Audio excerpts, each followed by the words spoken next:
About to go Hey, live, man. y'all, man. Go Yes, Oh, sir. we's live. Already. We Look at already this. up. We already up. Oh, we are live. Yes. That's Tell a nice. friend to tell a friend. So, what was your question there, brother? What is this whole thing about the real glass thing? Because I seen that Jack Perry posted like this artist making pictures out of real glass, and they said it was like such of a it was a dig at CM Punk because I guess because he threw a hook on real glass. Like why? So, Hey, like, explain that to me. so the Jack Perry and Punk got into a verbal dispute about Jack Perry wanting to use real glass in a match or something. Punk was like, "No, you idiot. We here for the long run. We're not here for the short run. Don't do that." Right? He didn't say it like that, but you know what I mean. It was kind of like That's the point he tried to get across. Yeah, a veteran just trying to teach a young guy like, "Yo, we're not trying to go that route." Jack Perry took offense to it. So at All In during the match, Jack Perry did the spot with Hook on the car, went through the glass. When he jumped down, he knocked on it. Real glass! Cry me a river! And then that man proceeded to walk backstage and get his ass whooped. Beat down. I mean, Yeah. I don't see now whooping his ass for some real glass. That's major. But that I think he went too far on that. But I'm with Punk on that shit. Like, why the fuck is he going? If we can use fake glass to prove that, and it has the same impact, like who knows if it's real or fake or not, besides us. I'm with Punk on that situation. Like, bro, I'm in here for a long time. Hey, think of it like this, man. Without that one particular conversation in that one spot, we would not get the WrestleMania that he set a domino effect. Isn't it crazy? It's so crazy how one little thing happens. The reason why we are getting The Rock and Roman Reigns tag teaming together is because of Jack Perry, and that is insane. Hey, I would also just like to mention that the Instagram does work now. Oh, we live on Instagram? Yeah, yes, we got it to work. Oh, snap! And yes, you know what? On that note, let's start the show.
What's up, everybody? Hey, everybody. Welcome to the yes, sir. Still, let me tell you. You know what the thing is, right? There's been multiple opportunities where y'all could have proposed of you going for the BGW champion. I understand y'all scared, don't want to work, you want to wait till WrestleMania, but y'all could have threw out some challenges, but you know what I mean. Brother, like, stop. Let's stop for a second. I don't like doing like no little shows or nothing. I can wait to WrestleMania weekend. This is what we did last year. That we just waited until because you have to defend that belt like 5 times. So you know what I feel, and I group vote. I feel that if we do any other show but WrestleMania, it dilutes the value of the title. We're not WCW, baby. You know what I mean? We defend this at the big shows, right? So that's my proposal. I call that bullshit because when I call that cat. When I had the belt, man, y'all had me doggone doing midget federation wrestling predictions and shit. Shit I never seen in my goddamn life. Right, 5 days straight. But that's why I say I'm the greatest champion of all time. Nolo might be the longest reigning, but I'm the greatest. Can I just tell you something though, brother? I have the most championship reigns. That's what I have. Can I tell you something, Mac? The reason why you were defending the titles like that is because these were propositions proposed by Nolo. So, you know, I mean, that's a conversation you'll need to have later on in life. But welcome everybody to Volume, huh? We're gonna put everything on me. Like this wasn't a group decision. And shit, it wasn't my decision. Oh no. You won't end this. He's got a point. You won't end this. But this was. We just said, hey, that's because sometimes you didn't know what was coming up and what cards were coming up, so we had to like push you in the right direction to help you out. That's all. You see how he's outlining like his plan of attack? I was an innocent bystander. I was like, you know, we should probably discuss it with him, but we wouldn't. But it's all good. It's all good. Welcome everybody to welcome everybody to the Volume. What number are we on? 159? 159, baby. 159 on deck. Yes, sir. You know what I mean? Coming in first, it is I, Scotland Underwood, your reigning, defending, undisputed BGW World Predictions Champion. Boo. Coming in second, it's your boy, Wholesome Nolo Green. Lover boy. I'll take it. Coming in last but not least, the beast from the southeast that left his women's ass real fat and all his wings real flat. The one that's never late for the party, D-Mac motherfucking Tardy, man. Yes, sir. Come on. And we're waiting. And we're waiting for the Chazzo, the flicker. You know what I mean? The popping up.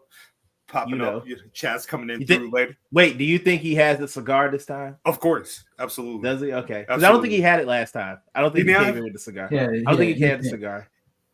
He did have incense. That's exactly what he had last time. The Erykah Badu flavor. Hey, look, man. I got mine on deck too. Hey, brother. Yeah, we on it. Don't worry. Hey, I might be there next week. Don't worry. Oh yeah. Hey, I just realized that it's this week, next week, and then we don't have a show the week after that. No, because we'll see. Oh, okay. We'll see how busy we are. But of course, you're listening to us. You're tuning in here on YouTube, on X. Follow us on those things. If you like what we're doing, hit like and subscribe. You can see us on Instagram too. We are on Instagram. That's right. For after. So yes, please go like and subscribe if you like what we're doing. Leave a comment. Let us know that you're here in the building. You know what I mean? Much love. Of course, shout out Pod Dealers Network. That's us. That is us. And of course, no umbrellas, just vibes. You know what I mean? We're here doing what we need to do. Yes, but sir. Starting out, fellas, how are we feeling? How y'all doing? I'm feeling lovely, man. It's another beautiful day here in Virginia, so I'm having a wonderful time. It was not a lovely day. It was freezing here. It was sunny outside.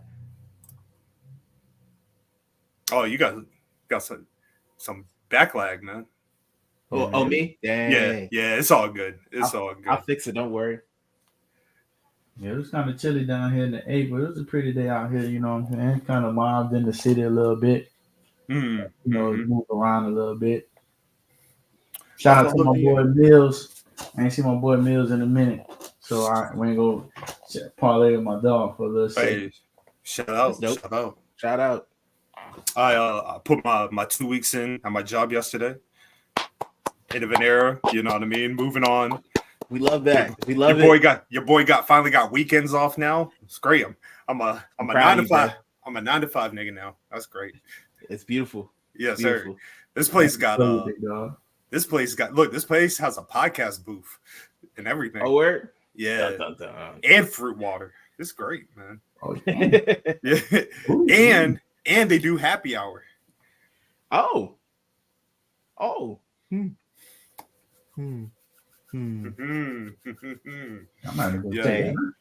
I love those two type of words, my brother. Yeah, you already know. How is he leaving comments and driving at the same time? I don't know. He said safely too. He said he was gonna do this safely. That's wild. There's nothing safe about what he's doing, but let's not digress, fellas. We got a lot of wrestling to talk about this week. Well, actually, we kind of had to spitball. This is that filler week because next week is the prediction show. You got the build up to Mania. Everything that took place last week, Yeah. He said, "Don't ask no questions," but it's all good. It's all good. Don't ask no questions. But to start out, I figured let's talk about WWE real quick. In the topic that took place Friday night, Cody Rhodes and Roman Reigns, they had their face off, and a lot of people mixed bag. A lot of people were loving it. A lot of people did not like it. But the general consensus I got throughout the weekend was the fans are starting to turn on Cody. Which fans? Fickle fans, bro.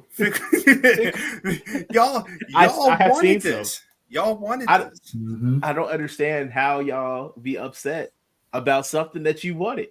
This is what you wanted, and they gave it to you. And what is your complaints? Like, what is your qualms with this? Said it last week, man. Like, these fans don't know. Like, these internet fans don't know what the fuck they want, man. Like, they wanted Rock and Roman. They got it. They're like, nah, we don't want it no more. We want Cody to get the belt. All right. Now, it looks like it's streamlining for Cody to get it through Hell and High Water. I personally think he's going to have to get it through the Bloodline rules because that match is more intriguing than just him in a one-on-one match with Roman. Like, that's kind of predictable, right? But he's going to get the title. Like, it's no other way right now, the way they streamlining Cody and setting it up. But now we've seen that, like you said before, these fickle-ass fans getting exactly what they want. And now they don't want it, bro. And it's kind of like, damn, bro. It's like, do I even want to get on X now? But that's the thing. Like, I feel like they do this every year Mania. There's always some type of complaint, right? There's always like, I don't want such and such in the main event. I don't, you know what I mean? Like, people let the fantasy booking get ahead of what is probably is best for business, right? I look at it from this perspective. Yes, we're not getting Rock and Roman. That's cool. No worries. Mm-hmm. We're still getting The Rock wrestling. You know what I mean? Like, we're still getting that. On top of that, you're getting a huge tag team match for night one. You're getting Roman and Cody for night two. You're getting the best of both worlds. You do not have to watch Roman and Cody, but guess what? Even though you say you don't like it, you're going to. Mm-hmm. And I don't know. The whole idea that he's starting to lose fans in and out one ear, because where is he losing the fans at? Who? No, so how did you think about the promo? You know what I mean? I saw a lot of people say that the promo was a little choppy, like, I guess because of the weeks of having The Rock on TV, like you felt his presence not being there.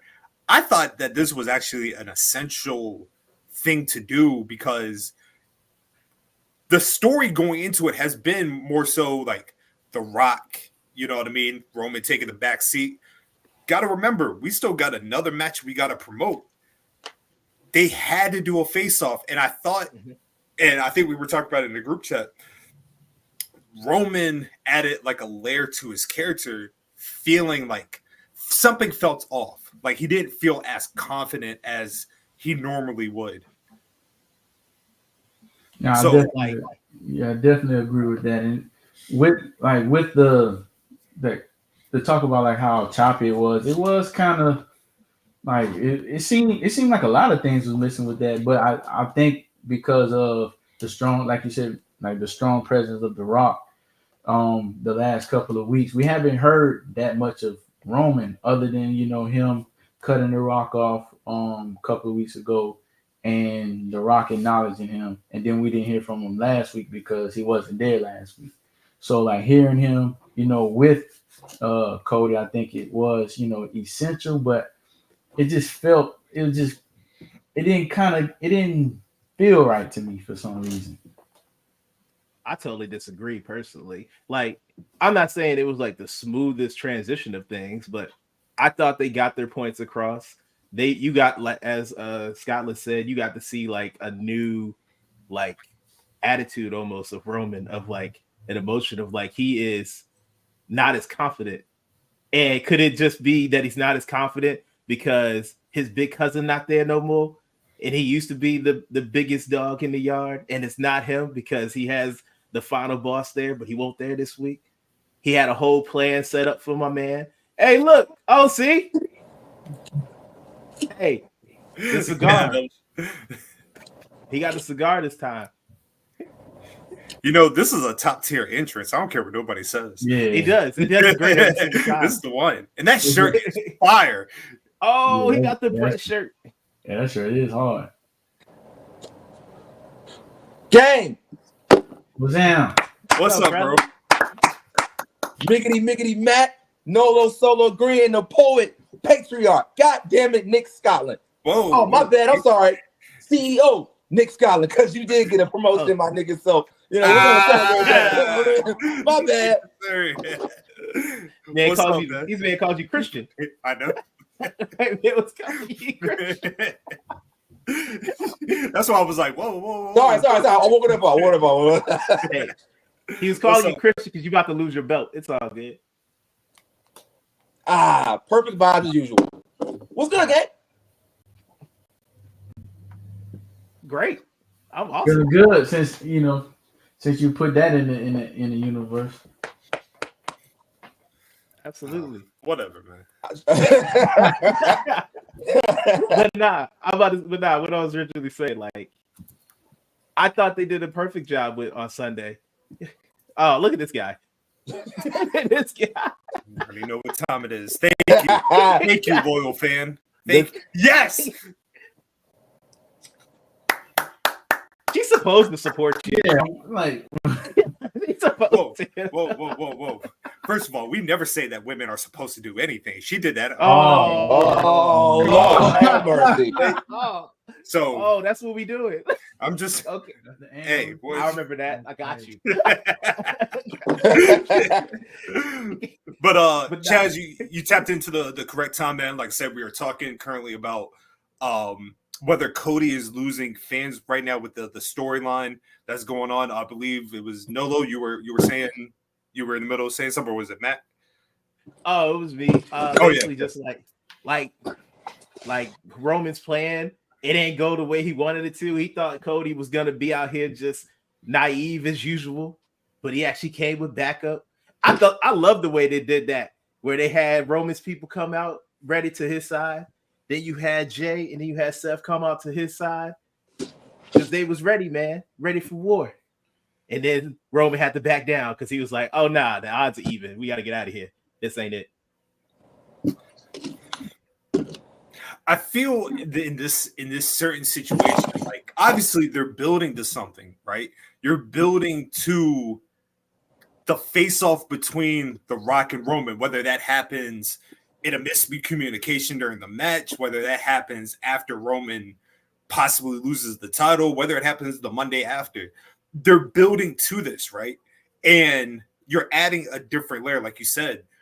Roman's never been put in a position where he feels like he is second place. For the last 4 years, he has been the guy. He has been the tribal chief. That confidence just not there, right? So it parlayed into the face-off. Like Cody got the better of him in every step of that promo. So Chaz, what do you think, man? How you feel about it? Yeah, initially when I first saw it, I was it didn't leave me as, you know, like, oh shit, this is a moment, like this is the feeling. It didn't leave me like that. Not to say that I thought it was bad. I guess I was just kind of perplexed because we had just been getting like so many great segments between, you know, Rock, Roman, Cody, Roman, et cetera, et cetera. So I thought the trend was going to continue, but you know, not coming to an end, but there has to be some type of balance. But once I kind of made sure I not lowered my expectation, but just kind of let things play out as it was supposed to, and saw it. And I was like, oh, okay. So basically, what was said was, I on this chessboard, I'm matching you step for step, and it's only a matter of time before I do checkmate. You know what I mean? So that's what I ultimately got from it. Did I feel like the same feelings as before? No, but it didn't like change my, feeling on what I want to happen or my excitement towards it. It just, again, the way it kind of played out, it did leave me kind of confused a little bit, because I was like, well, where are we going with this? Until, everything started to make heat. Do you think we get at any point before, we got what, two Raws and 2 SmackDowns before Mania? Do you think? And I know The Rock is scheduled to be at the April 1st, the Brooklyn Raw. Do you think at any point before we get to WrestleMania, we have an inkling that there will be a conflict between Rock and Roman, where like Roman goes to like maybe say something, and The Rock is like, whoa, take a step back. I got this. Do you think we get that moment during? Well, you can kind of see it coming. I mean, there's been inklings, like case in point when Roman had stopped him from doing his whole trademark thing. Now, even though it led to him acknowledging him, there's been like small little pockets of questioning if I can really trust him, or if he thinks he's bigger than me, or vice versa. It's been like Rock maybe like, again, asserting his dominance, like, don't get it twisted. I acknowledge you, but I'm still the boss. I'm still, the head of the table in my own way at the end of the day. So you've seen like small pockets. Now, do we get something like a blown up version of that before Mania?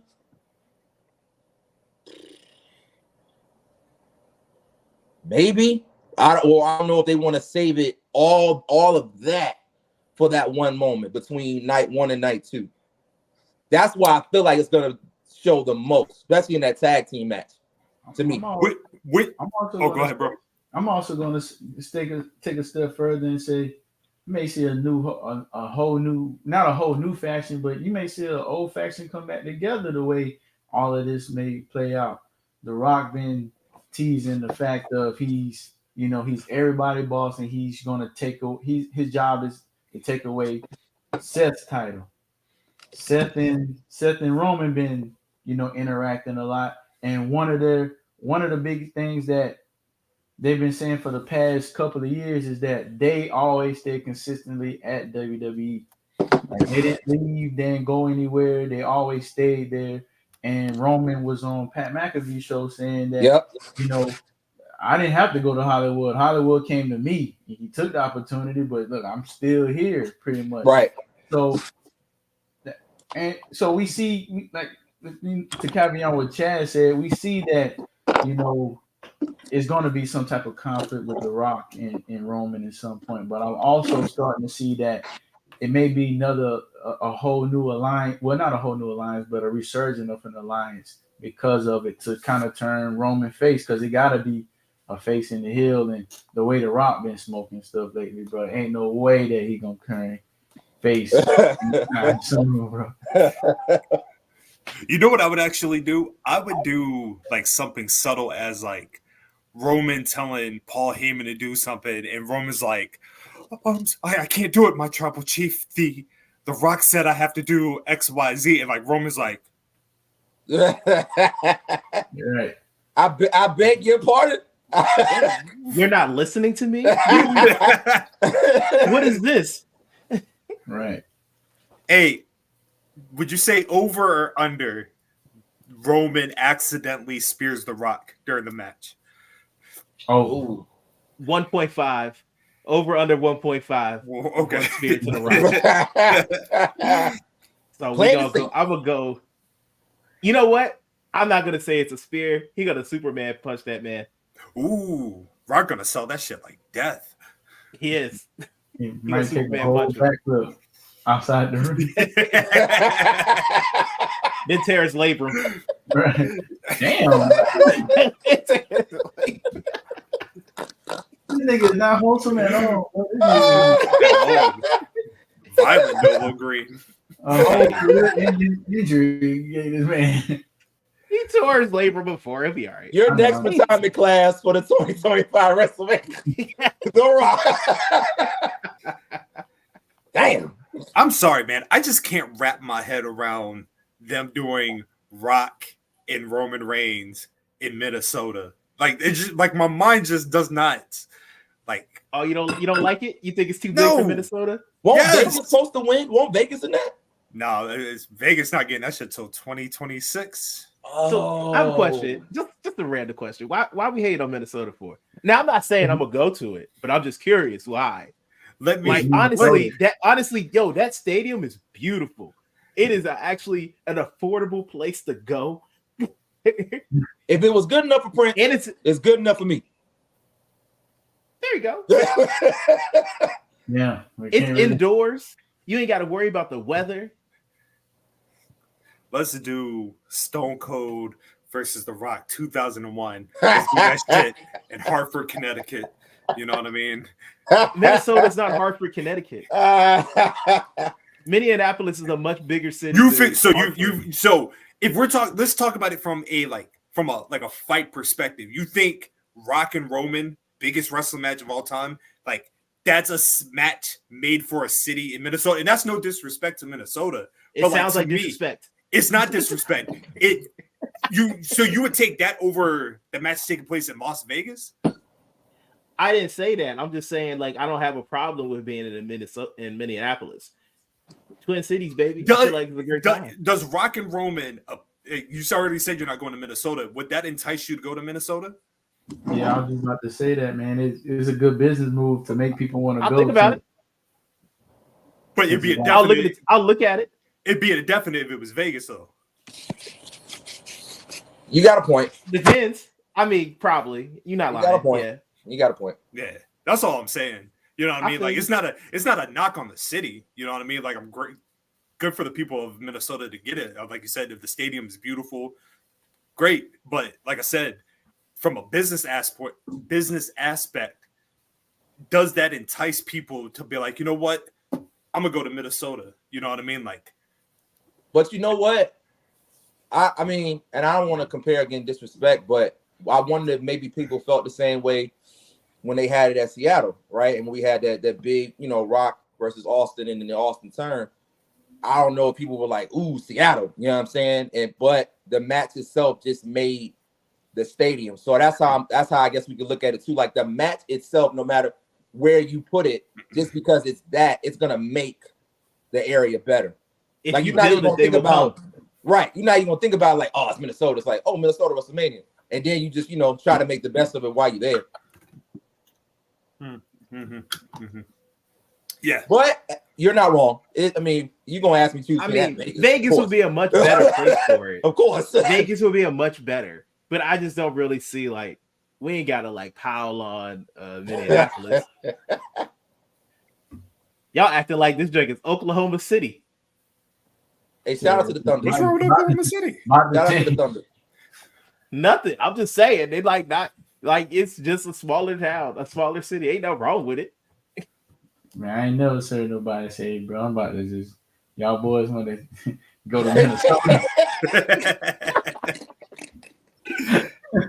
I know. I might want to. I never heard that shit. I might want to go to Lake Minnetonka, bro. Why you out here?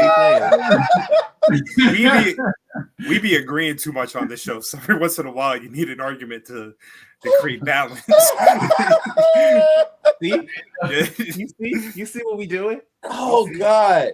It's healthy, Hey, someone had to stand up for Minnesota, bro. despite the fact that you're not going.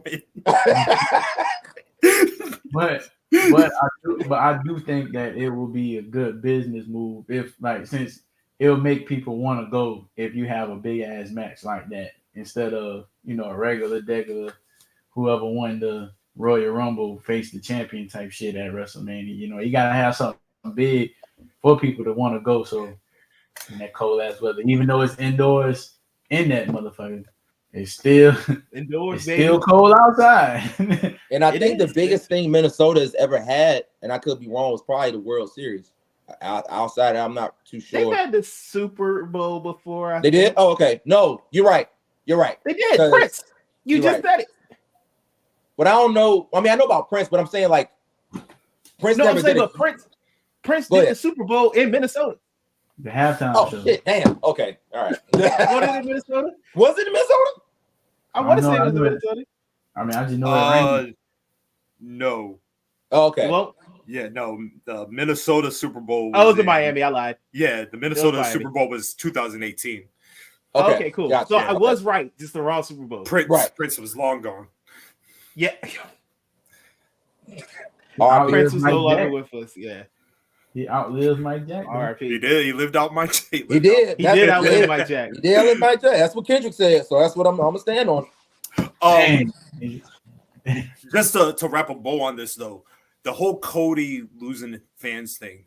Does this, like, you know what I mean? Because I feel like every big babyface goes through this phase where like the fans do turn on them. You know what I mean? Like it happened to Hogan.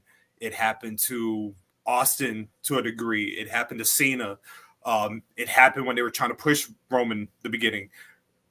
Does this happen to Cody? You know what I mean? Like if he wins the title, do we see or do we start to hear more boos in the crowd? Not a full blown like the whole arena's booing him, but like a certain section just like tries to downplay like his being the face of the company. Does that happen? Yeah, I see him getting that Cena treatment where it's like that 18 to 25-year-old males start to turn against him because once we see that belt on him, we're gonna see him on a whole bunch of commercials, Make-A-Wish foundations, all that other stuff, and it's gonna seem like he's a company man now. Especially now, he already wears suits every time he. I seen him at the gym wearing the doggone 3-piece. You know what I'm saying? I'm fucking around with. I was about to say, do you see this man now? This man is about to be someone's best man in a wedding just because they had in the crowd. Yeah, He's going to someone's birthday. Had a little boy This doing man- the thing. Yeah. If he wanted to run for mayor, he probably could do it and win.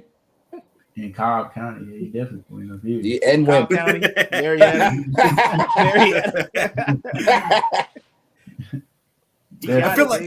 I feel like Cody's in that position though where like I've always said it, like if you have the children rocking with you, you can do no wrong. Right. You know what I mean? Like Right. Dog, you know, do you remember when we went to Raw when me, you, and Kids. Jess went? them black kids. I loved saw little Cody. black kids with all this Cody stuff, and I said, "Oh, I didn't know it was like that. My bad, Cody. You deserve all the respect, bro. I didn't see it. I didn't think you had it like that." And to be honest with you, like I know we've joked about like the idea of Roman beating Cody this time around again, right? You know what I mean? It's a funny thought to have. It would be a questionable decision if they went that route. You know what I mean? Like Again. because what have we been doing this entire time if you do have Roman beat Cody again? Like is like he's just never gonna finish the story? It like the chapter has to end at WrestleMania 40. Not to say you can't do the rematch, but like as far as like Cody winning the title, like it has to be now, or it just is never going to have the same impact. It's so wild how narratives change because beforehand, we as a collective, and rightfully so, we were all pushing for Roman to, keep it until he, clicks the mark. Now, because of people coming back and, narrative and business being business, like you said, it doesn't make any logical sense for Roman to win unless you still want him to break that streak. But then if that's the case, what, like you said, Nick, what the hell have we been doing here? Like, so. Hey, man. That's why All I I wouldn't know also is- be surprised no, I would be, but I wouldn't. I'd be like, oh, okay, they really want this man to have a streak. If he does, No, beat I'd be really shocked. I was shocked when he lost the first time. I'd be legit like flabbergasted. Even worse if we are there watching it and this man loses again in front of my eyes. But in hindsight, right, we can go back to last year and we can be like, that actually was the right decision to make. Like, in the moment it was shocking, but like in hindsight looking at, I think Roman winning the first time made perfect sense. The second go around, I don't know what we're doing. It'd be pretty hard to justify. Definitely gonna keep us, like ready to watch Raw next week. And Yeah. Like, Because so, I need answers, buddy. I need some answers. So we can see this man Cody cry in the middle of the ring. That's what we gonna do. because I mean, it definitely would be like either way. Like to me, either way it would be good. It'll be good for business, bro. Because one, it'll put more eyeballs on Raw the next day. Because we want to see the Cody celebration. What's next for Cody, or what's next for Rock and Roman? Are they gonna wait for WrestleMania next year? Or are they gonna do it at SummerSlam? What we gonna do? Or if Roman wins, like damn, bro, like do Cody like flip out? Like what we got next? So either way is a good business move, bro. But shit, it can go real good or real bad either way too. Yeah, there's no middle ground. That's out the window. Yeah, like it's no Cody. Like nigga, you better do it right.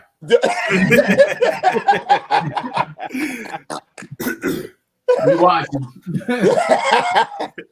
So before we move on to the next topic, when it comes to the actual match, I think I asked it. I'll probably ask it again when we do the predictions.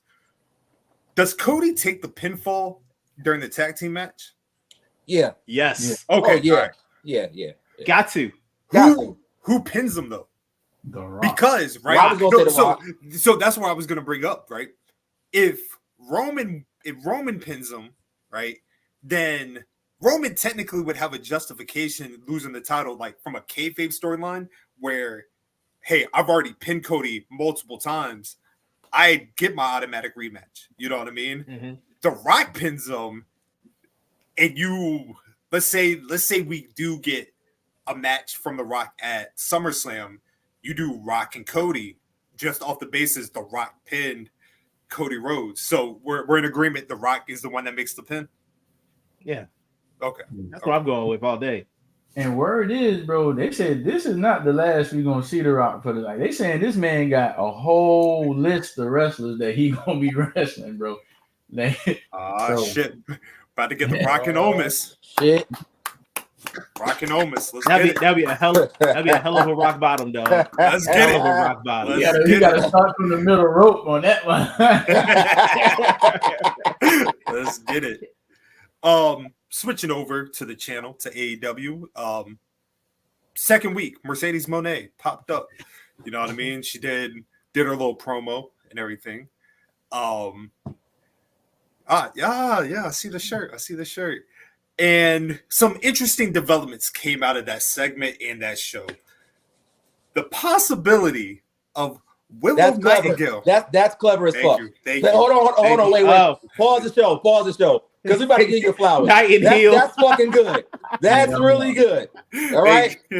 That's really fucking good. Thank you. Hey, Okay. we congratulate our own around here. That was really fucking good.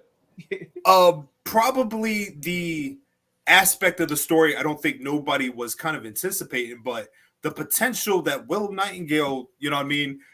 Mercedes was fighting off Julia and Sky Blue. Chris Statlander, Willow came out to fend off the attackers, but with chairs, and Mercedes looking at Julia and Sky Blue, and Willow had that chair cocked back. So let's start with the resident heel of the group, Nolo. Willow's number one fan. Right. Because that's a true statement. Because let me tell you how of a the real Nolo came out Wednesday night. The real Nolo. My man tweeted, if Willow turns heel, then I do too. Yeah. So let's start with Nolo. Please explain your logic, my man. Do you think Willow turns heel in this conflict? You want me to be completely honest with you? No, Sure. I don't think she will. But that doesn't mean I can't be excited for it. Hope it does happen. I think that was just more of like added more something to her character because she's always been mostly like the bubbly, happy person. Now she's actually like showing she's showing like, yo, where she's like confused and like want to like about to hit like Mercedes to get some get back on her because she knows that she's coming. So she wanted to get like get ahead of her. But you saw what happened. Mercedes turned around, saw her, and then she just dropped the chair like, oh, my bad. I ain't mean that. I don't know what we're doing right now. And that's why Willow's in the position that she's in now, because she can't pull the trigger on anything to get the upper hand. Right? Yeah, that's exactly why she be getting jumped. She had the perfect opportunity to make a statement. And what does she do? Conflict of the mind? What? Hey, man. What? Hey.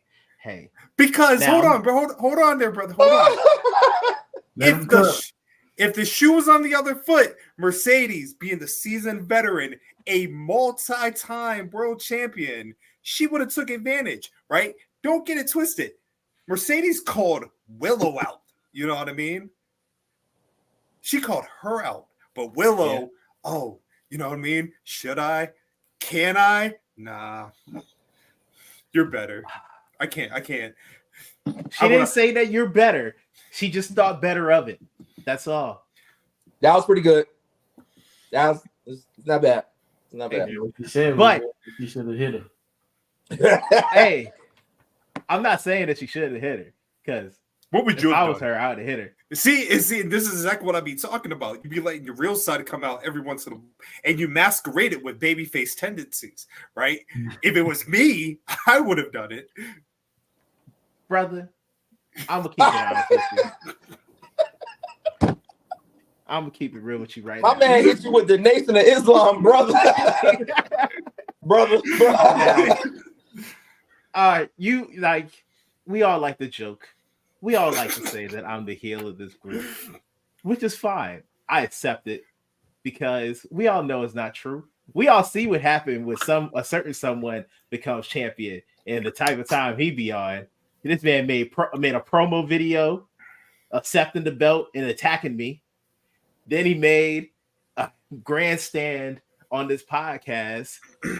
But I just want to let you know that when I do win that belt again, I'm gonna show you a heel. Damn it, I will. Don't worry. I'm gonna show you. And it is at you, sir. You. Before we continue on, can I just ask my brothers Chaz and Mac something? Yeah, especially Mac, since Mac's been on the show the longest. Has at any point of us doing this podcast, have I ever declared myself to be a babyface? No. I never said you were. No, I wasn't. No. Yeah. The only thing I've ever said is I'm not Beyonce. That's the only thing I've ever said, right? Our illustrious brother here, though, at several times has made a quote, I'm a babyface. Yes, my Twitter bio says babyface in the heel world. And what is the constant thing Nolo constantly that he usually does? He'll say a babyface statement in the tone of a heel. Right. Thank you. That's all I'm saying. And in real life too. I wish I can say it, but I can't. Oh no. Laurel is a babyface. Nolo Green is the heel. No, Laurel heel too, guys. Damn.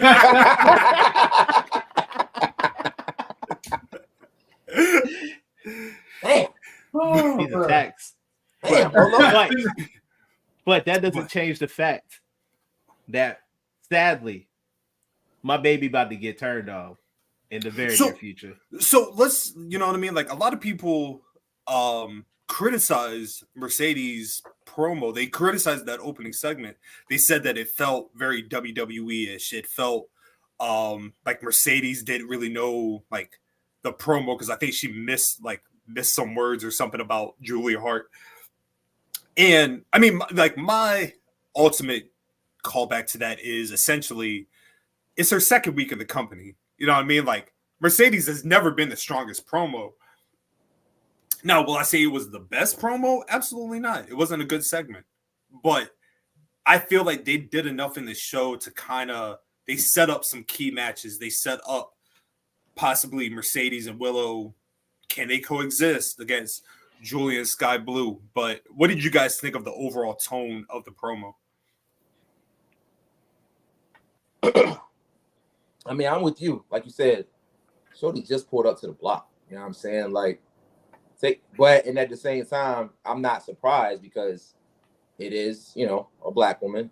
That is a very prominent black woman. So maybe the criticism and gripes, if it was somebody else, we probably wouldn't hear nothing about. But it is when you have somebody that's like Mercedes in her position, that that has been able to control her narrative and control what she does, how she moves in a very Beyonce kind of like space. It comes with the territory. So if anything, I only see it getting better because if we are talking about it, I know she probably knows about it in tenfold. So I only see it getting better as far, like you said, the key matches that's been set up, the potential Willow heel turn and having that play out. I only see it getting better. Also, I want to add, let's just use common sense, though, people, the internet people. Let's try to use common sense for a second. All right, yeah, it's her second week on AEW, right? And the criticism was what, that her promo sounded like she's from WWE or something like that. Guess what? She's from WWE. Like my girl fold clothes like it's at a department store. Know why? She was trained at a department store. So all our shit is folded like perfectly, goddamn it, and I gotta learn how to fold like that. So do I criticize her? You folding like you from WWE? No, goddamn it, you just appreciate it, and then she gonna build off of it as she keep going on. She gonna do as Romans do when she further figure out when she get in Rome some more. But damn, she just got there her second week. She wasn't talking in Japan. They ain't gonna understand the fuck she's saying. So goddamn, right. She's talking. She talking Japan, but I feel what you're saying. Well, you get what I'm saying. Like, I get what you're saying. nobody was paying attention to that shit like that. Like, she talked, but it wasn't like no long soliloquy to open up the show like she was doing at AEW.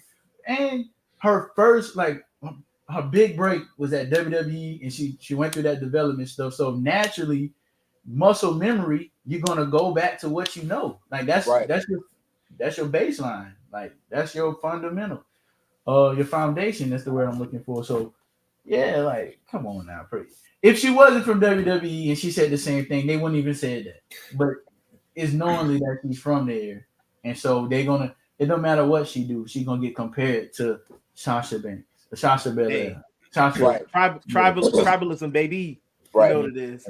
And the person that's helping her write her promos right now is just coming from WWE. WWE, yeah.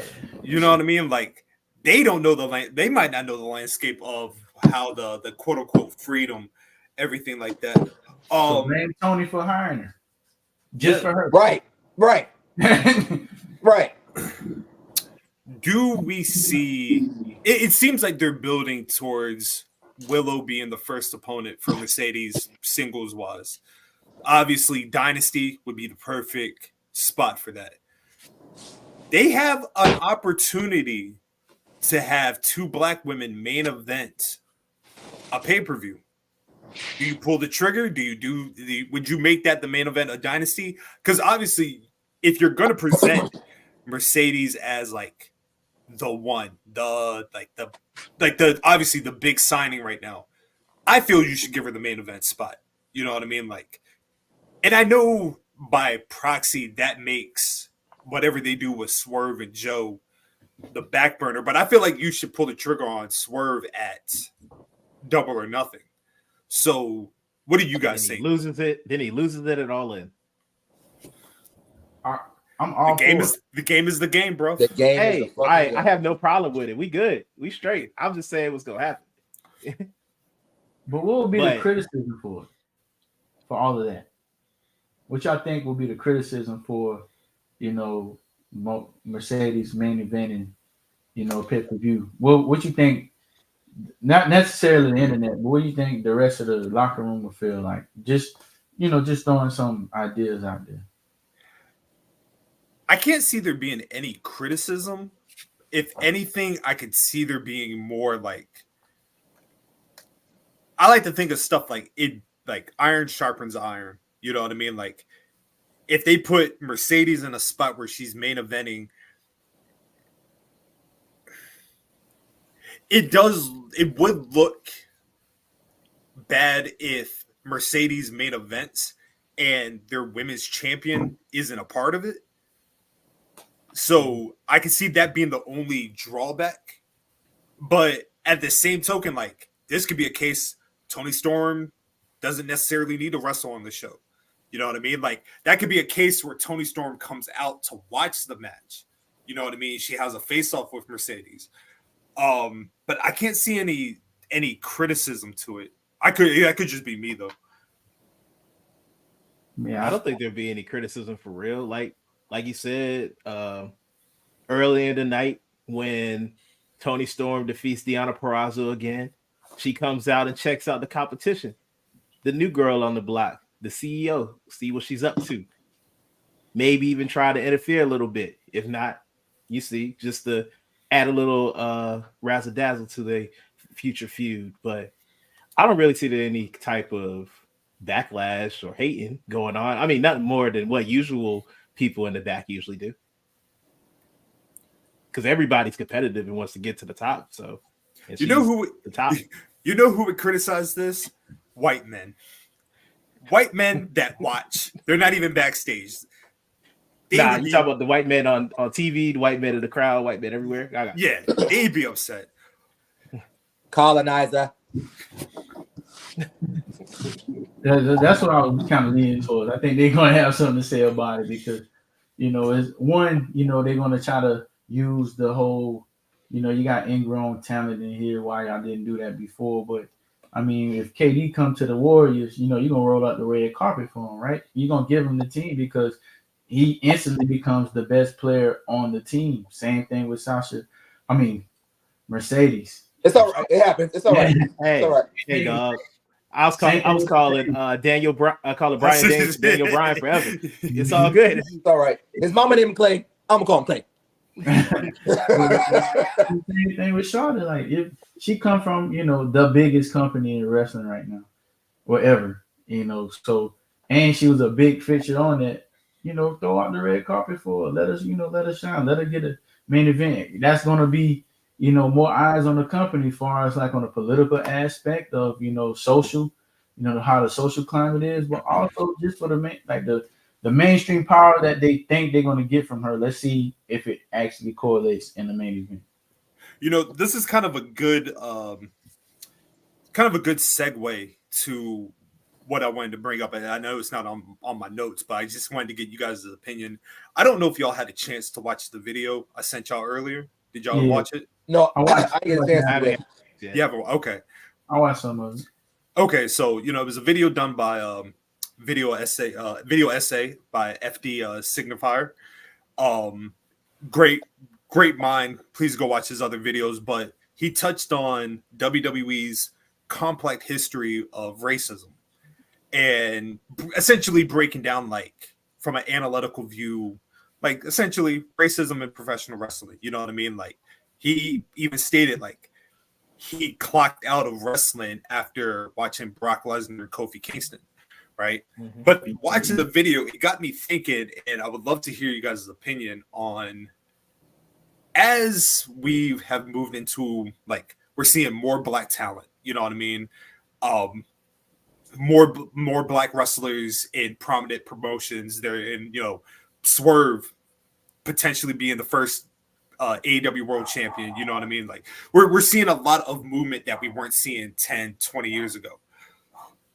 As a black wrestling fan, do you still sense and feel a lot of the same racism that we have grown accustomed to in pro wrestling? Do you still get that sense today as a wrestling fan? I'll say, go ahead. No, I think we kind of turned towards I think we made a big leap towards that, even in the business sense of it, because now we got the first black champion in WWE history is now part of the board of of the company now. Yeah. So that's a big leap for us, totally, being The Rock, if you guys don't know who I'm talking about. But that's a big leap. But the conversation, it's been a long conversation that we've been having, and he kind of touched on a lot of things that, if you're a wrestling fan, you already know. But the question I want to ask is, okay, what do we do?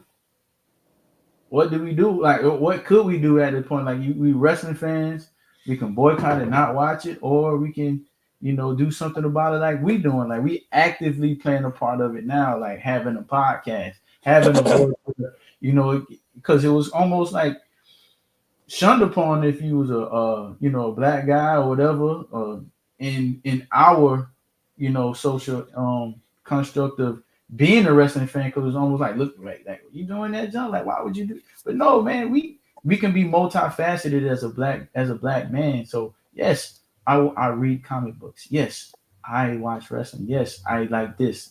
I don't read comic books, but you kind of get what I'm saying, right? So I'm not saying that we was almost conformed to do those roles that he said, with Kamala and almost like the stereotypical roles and stuff. But to answer your question, I think that we are going towards a better direction for being black, like The Rock, like like, no matter how you say it, how you look at it, The Rock is probably the biggest wrestler of all time. Like, he's making that leap and bound, and he's a black man. You know what I'm saying? So I think we're making some big leaps. I will go. I will say that in this point in time period, that there has been no greater time to be a black wrestler or a black wrestling fan. Of course, there are many strides that we still have to go for to make it better for all of us. But the hardships and the straight up brutal racism that the ancestors had to go through beforehand and the wrestlers beforehand had to do, they don't have to put up with as much or anywhere near for the most part. Like, there's still racism, absolutely, but I feel like this is tenfold the best time to be doing this, and it can only get better. That's how I view it as. Like, I feel like this is progress. This is progress with what we've been going through. So I just think it's only up from here, bro. Like, what we have right now, we can keep building until we get better and better each time. And then, of course, racism ain't gonna be like it's ingrained in the country, it's ingrained in the world, but you ain't gonna like ever get rid of it. But you can make it better for all of us, at least. Right. Make it like a better foundation.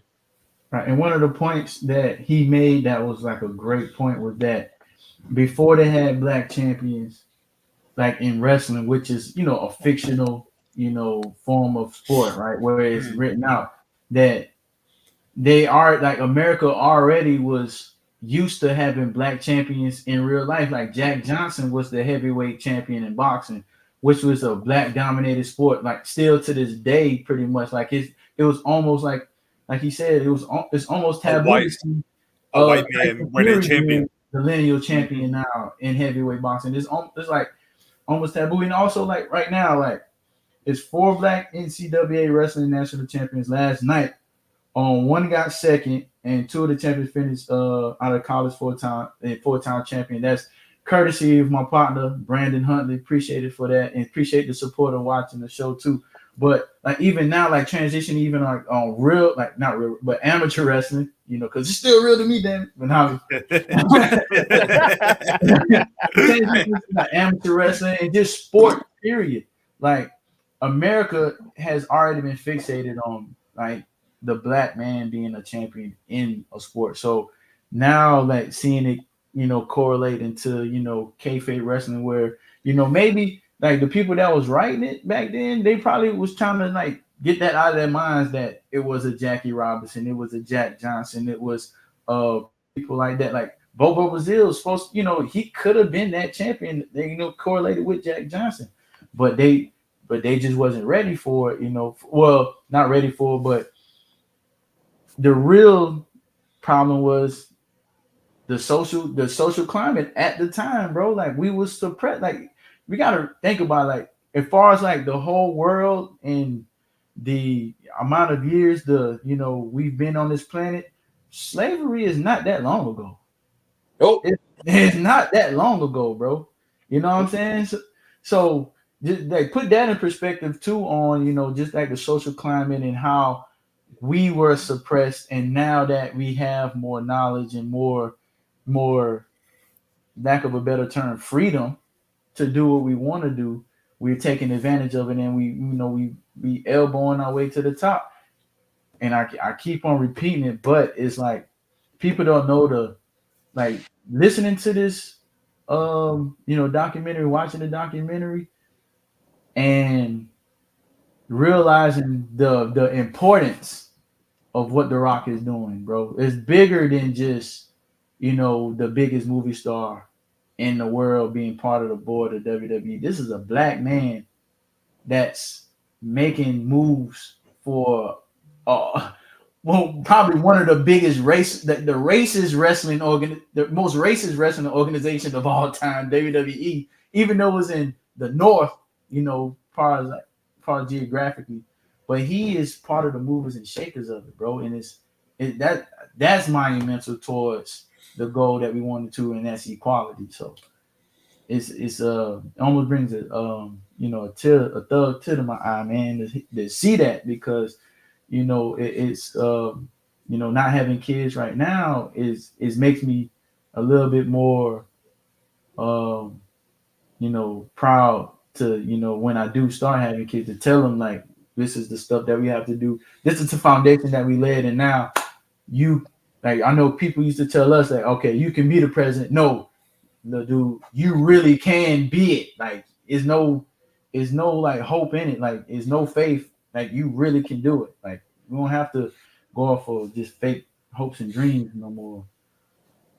So, boy, Dr. Umar will be proud of you. Yeah. You understand me? Dr. Umar will be proud of you. That's right. That's right. So I want to go back to Matt's question last, because I was thinking about some thoughts about what you said, but to answer your question, Nolo, a part of the reason I had stopped watching was, y'all know, you go through the Hotep phase, and so you start to learn a little bit more, and just kind of learning and understanding, like you said, Matt, how WWE like just the overt racism was just so blatant and so bad. And then as I'm developing these thoughts and feelings, these ideas about, just being proud of a black person, not seeing people that look like me on a consistent upper echelon basis, that did start to rub me the wrong way. And then it wasn't the squash match between Lesnar and Kofi, but I do remember just having I'm gonna check out from this, because it's not giving me what I need to see. It's not giving me something that I can stand on and be proud of. It's not giving me something that, even though I came up on it as a kid in the Attitude Era, now that I'm older, I need some other things to speak to who I am as a black man, and it's not giving it to me, so I stepped away. So to now be back in the space to where it's almost second nature, you're seeing black excellence, black prevalence in so many avenues of wrestling, from, like you said, the board to the upper card to the mid card to all across different branches of wrestling. It's almost like it has to be that now, because I don't know any other way of how you're going to promote a product without making sure, not doing it for because affirmative action, we got to do it for numbers. No, you're pushing the black talent because the black talent is really good, and the black talent is fantastic, and the black talent can move in different ways that black talent couldn't move before. And you're now seeing black talent realizing, that old way of what our forefathers laid for us, we're gonna build upon that. We're gonna stand on, and not only that, we're gonna stand and let it be known, you're not gonna come take what's rightfully ours, because without us, you don't have this product. Not just in wrestling, but just in life. And it's funny how wrestling, myriad today in any space, hip hop, politics, whatever you want to put it as, because you're seeing more and more prevalent Black people get in positions of power. You're seeing more and more Black people start to realize how dominant their economic dollar is. Now, do we have a long way to go? Absolutely, because to jump into Matt's question, the way you start to continue to build off this is that ultimately you want to push Black-owned organizations like Ashe. You want to push Black-owned wrestling companies to the forefront of where not necessarily where, because WWE's been ingrained, but you want to put them in positions of power to now, I don't need to go to you. I don't need to come here to put my name out there. We got this Black-owned shit right here that got movers and shakers just as powerful. I'm going to stick my Black eggs over here, and I'm going to promote the fuck out this shit. That's the next wave. That's where it has to go. And it can't be because you can't keep using racism as the crutch, like you said, Nolo. It's not going anywhere. It's not going to go anywhere. It's going to be here until we die. So how do you fix it? You push back against that motherfucker. You take, not just in wrestling, but just in Black economics, it's enough of us with more money and more power to continuously build our own, fund our own, and not just do that. Keep it, because if you look at certain ideas and certain organizations, such as the Black Panther that got ruined by COINTELPRO, you look at Oklahoma Tulsa that got blew up by white people. You look at the Negro Leagues. These ideas of Black ownership and Black power and Black excellence were always there, but we just didn't have enough power and enough strength to hold on to it. You can't say that anymore. So it has to be this podcast. It has to be other podcasts like us, the people that have a voice, the people that have opinion, to continuously push the needle forward. We can't stop here, because I don't want to just be somewhere where I got a little bit, or I don't want to just be, just a few of us at the top. I want all of us here. And I know you can't take everybody, but goddamn it, we all deserve that type of opportunity to be in that position. So for me, the next phase will have to be putting a Black-owned type shit on the same level as WWE, on the same level as AEW, on the same level as TNA, and go past TNA and go have the aspirations to go further, because that's the only way we continuously move this shit forward. Sorry. Don't be sorry, bro. Sounds of Blackness. This man is dumb. Because that's I really got that shit playing too. That's a sensitive topic, because, and Nick, that's how we met. Just the understanding of how Black excellence just has to continuously push forward, and we have no choice, because if they'll give us a little bit, just to say, here you go, you got a taste of it, but they won't give us the whole pie. I want the whole fucking pie, and I want generations to eat too, and I want us to keep eating together. I want my own pie. Yeah. I want my own apple pie. So two things struck me in the concept of this question. The first, when I did a post talking about how it's a Black woman that has the highest contract for a woman wrestler in pro wrestling history. The significance in that self is incredible. Mm-hmm. But I would see the comments that she's not Black. And it made me take a step back, like, so this is what you're not only diminishing her accomplishment of her worth, but now you're questioning, is she Black? Right? Taking away her identity. Dealing with her identity. And then in the documentary, it brought up something. I don't know why I've never thought of this, right? We love wrestling. We love wrestling very much, but it is a predetermined sports entertainment entity, right? For all of the talent that has been produced in pro wrestling, if this is predetermined, why is the general consensus that the best wrestler in the world is white? Right. Like, why is a Will Ospreay better than a Swerve Strickland? Why, when you bring up that the New Day is the best tag team of all time, oh no, they're not the young. They throw stuff at you, bro. They throw stuff at you. Right. They throw stuff at you. It's all crazy. You know what I mean? So this rhetoric now that it's like in pro wrestling, it's scripted so the white man has more superiority than not just Black people, but any race, right? Right. And even in adding any other races, you typically have black people at dead last. You know what I mean? Like, Yeah. and this is coming from somebody like I love, pro wrestling. I love Japanese wrestling. I love lucha libre. Right? They will get a higher praise than two black wrestlers. Yep. You know what I mean? Like we were talking about it when we went to Ashe. That Caprice Coleman Shug D match was one of the greatest world title matches I have ever seen. 5-star. From start to finish. From start to finish. But to somebody, oh no, you know what I mean? It was lacking the big fight feel. I saw somebody say that. You know what I mean? Like, excuse me? I saw somebody say that. It was lacking the big fight feel. They always put What's the big fight feel forward, then? Man. What is like you just coming up with something for no reason? Like that had some of the biggest fights of feels there. Like the crowd was there. They had an anticipation. It literally brought the house down how they was cooking, bro. Like, the Raptors were shaking, bro. The Raptors were shaking. What are we talking about? I guess just hearing that, like, it shifted something in me when I now observe pro wrestling, because I mean we've done it. We put black wrestlers on this level. You know what I mean? Like, we're constantly coming up with ideas for like what we would love to see black wrestlers do. You know what I mean? What they can achieve, what they should be doing. You know what I mean? Like, we give our money where our mouth is. You know what I mean? Like, we can't be a black podcast and we're not supporting black wrestlers, right? And even more, there's more that we can do. You know what I mean? Like, as we continue to grow. But now I do look at, like, if people are like, what was it? Like R-Truth, perfect example, right? R-Truth absolutely deserves a moment at WrestleMania to get his flowers. You know what I mean? We talked about it last week, him climbing the ladder. That's going to be one of the biggest pops you'll probably hear that weekend. Throughout the night, yeah. Right?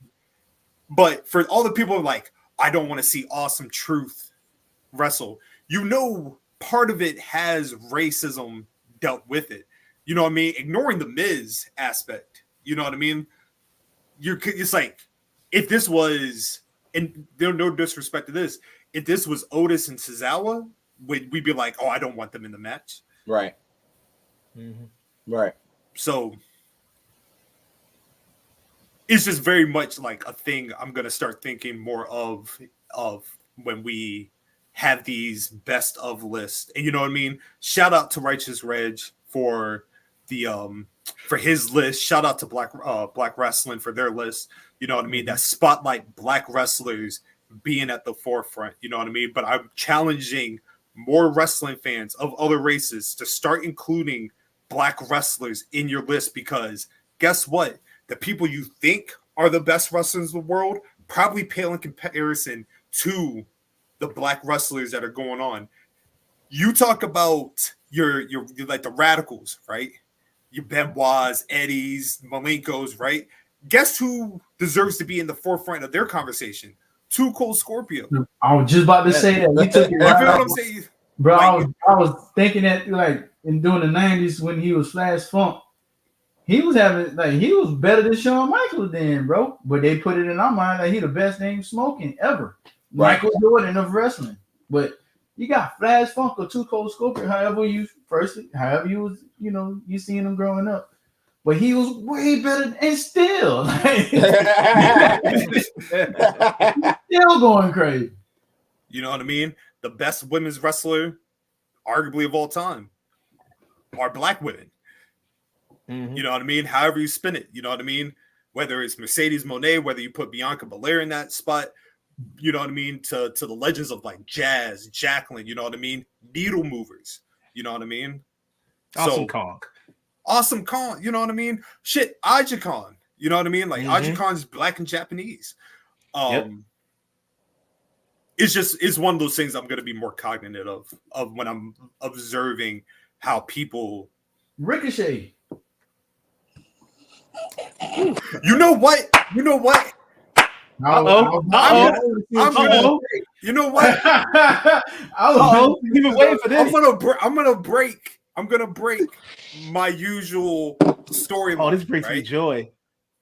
Why hasn't a Ricochet been given an opportunity, but a Will Ospreay has?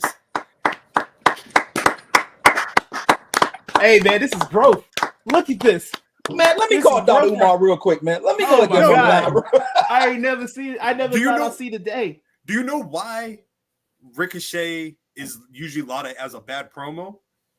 Because he's never given the fucking opportunity to talk. He doesn't talk at all. And I'm sure, I am sure, if given the chance, he probably would be neck and neck with Ospreay if given the opportunity. Perfect opportunity it could have happened is in the Brock match, right? But what did they do? Squashed him in what? A minute and some change? Yeah, it was a do a very backflip and get an F5. Yeah. So And I know he can talk because if he can pull Samantha, he got Riz out of this world. So You're not wrong. You get it's a valid point. He's not wrong. You got a valid point. In real life, and they just let him do whatever he did to get that. And wrestling, hey, just be you. I'm pretty sure he'll be up to it. It's a valid Wait, point. Hey, Question, bro, go ahead. are we still live? Did I say that live? Yes, we are. You did, yes, you did, yes. We are. Yes. We are still live. Oh, He'll be back. You know, after you do something so astronomical, Yeah. you gotta he reset. had to leave. You gotta reset. leave. You gotta reset. I feel I that. feel Hey, it. you want to know something like funny? So I was playing WWE 2K, and like Yeah. in the story that they got, you gotta like you basically are trying to break Roman Right. Reigns' record. So one of the last attempts before he fights you is he brings back Brock to do it, and Montez wins the Royal Rumble, and he's supposed to face you. But then Brock comes back and F5s Montez to get him out of there, and then he's injured. And then, of course, I have a black character. And I was just saying, like, that's messed up, man. This man always messes with black people, bro. This is like forever. Even in video game 4, he ruins the black people. This is terrible. Crazy. Sorry, boys. You all right? I got hacked. You good? I'm sorry. Yeah, Yo, I got, oh, yeah. hacked? I Oh, have okay. on my computer. I'm sorry. Oh, Oh, okay. word. You didn't What say was y'all no to talking about? What was y'all talking about? Talking about WWE 2K. I was talking Okay. about WWE 2K and how All right, Brock yeah. always attacking people, Racist. black people. This is a little bit off topic, but on topic. I ain't get. I'm still on the Macho Man versus Steamboat. How do I get him? Let's talk offline, bro. I don't know how to get. How do what are you trying to do? I'm trying to do like the defining moment, like the. Yeah, I know, but what are you stuck on? It's like some move I'm supposed to do in the corner, on the southeast corner or something like that. Yeah, you just gotta put him in the southeast corner, down at the bottom right, and then I can't remember. I don't know exactly what he got to do. I don't know if you have to like pick him up and put him on a turnbuckle or something. But like if you just if you press start, it'll tell you how to do it. Okay. Mac, Yeah, if you don't take like- your ass to YouTube, I'm pretty sure somebody. No, you don't even gotta go. You don't even gotta go to YouTube. It literally tells you how to do it. But sometimes instructions don't always be clear. Like I feel feel you. what you're saying, but then you feel like you're doing it and ain't getting shit done. Mhm. I feel what you're saying. I get it. So But nah, it's all good. Also, when y'all I'm telling you that right now. The Royal Rumble you got to do at the end, because that's the last thing you have to do for that WrestleMania joint. Hard, very tough, very, very stupid, very. so you gotta stupid. win, correct?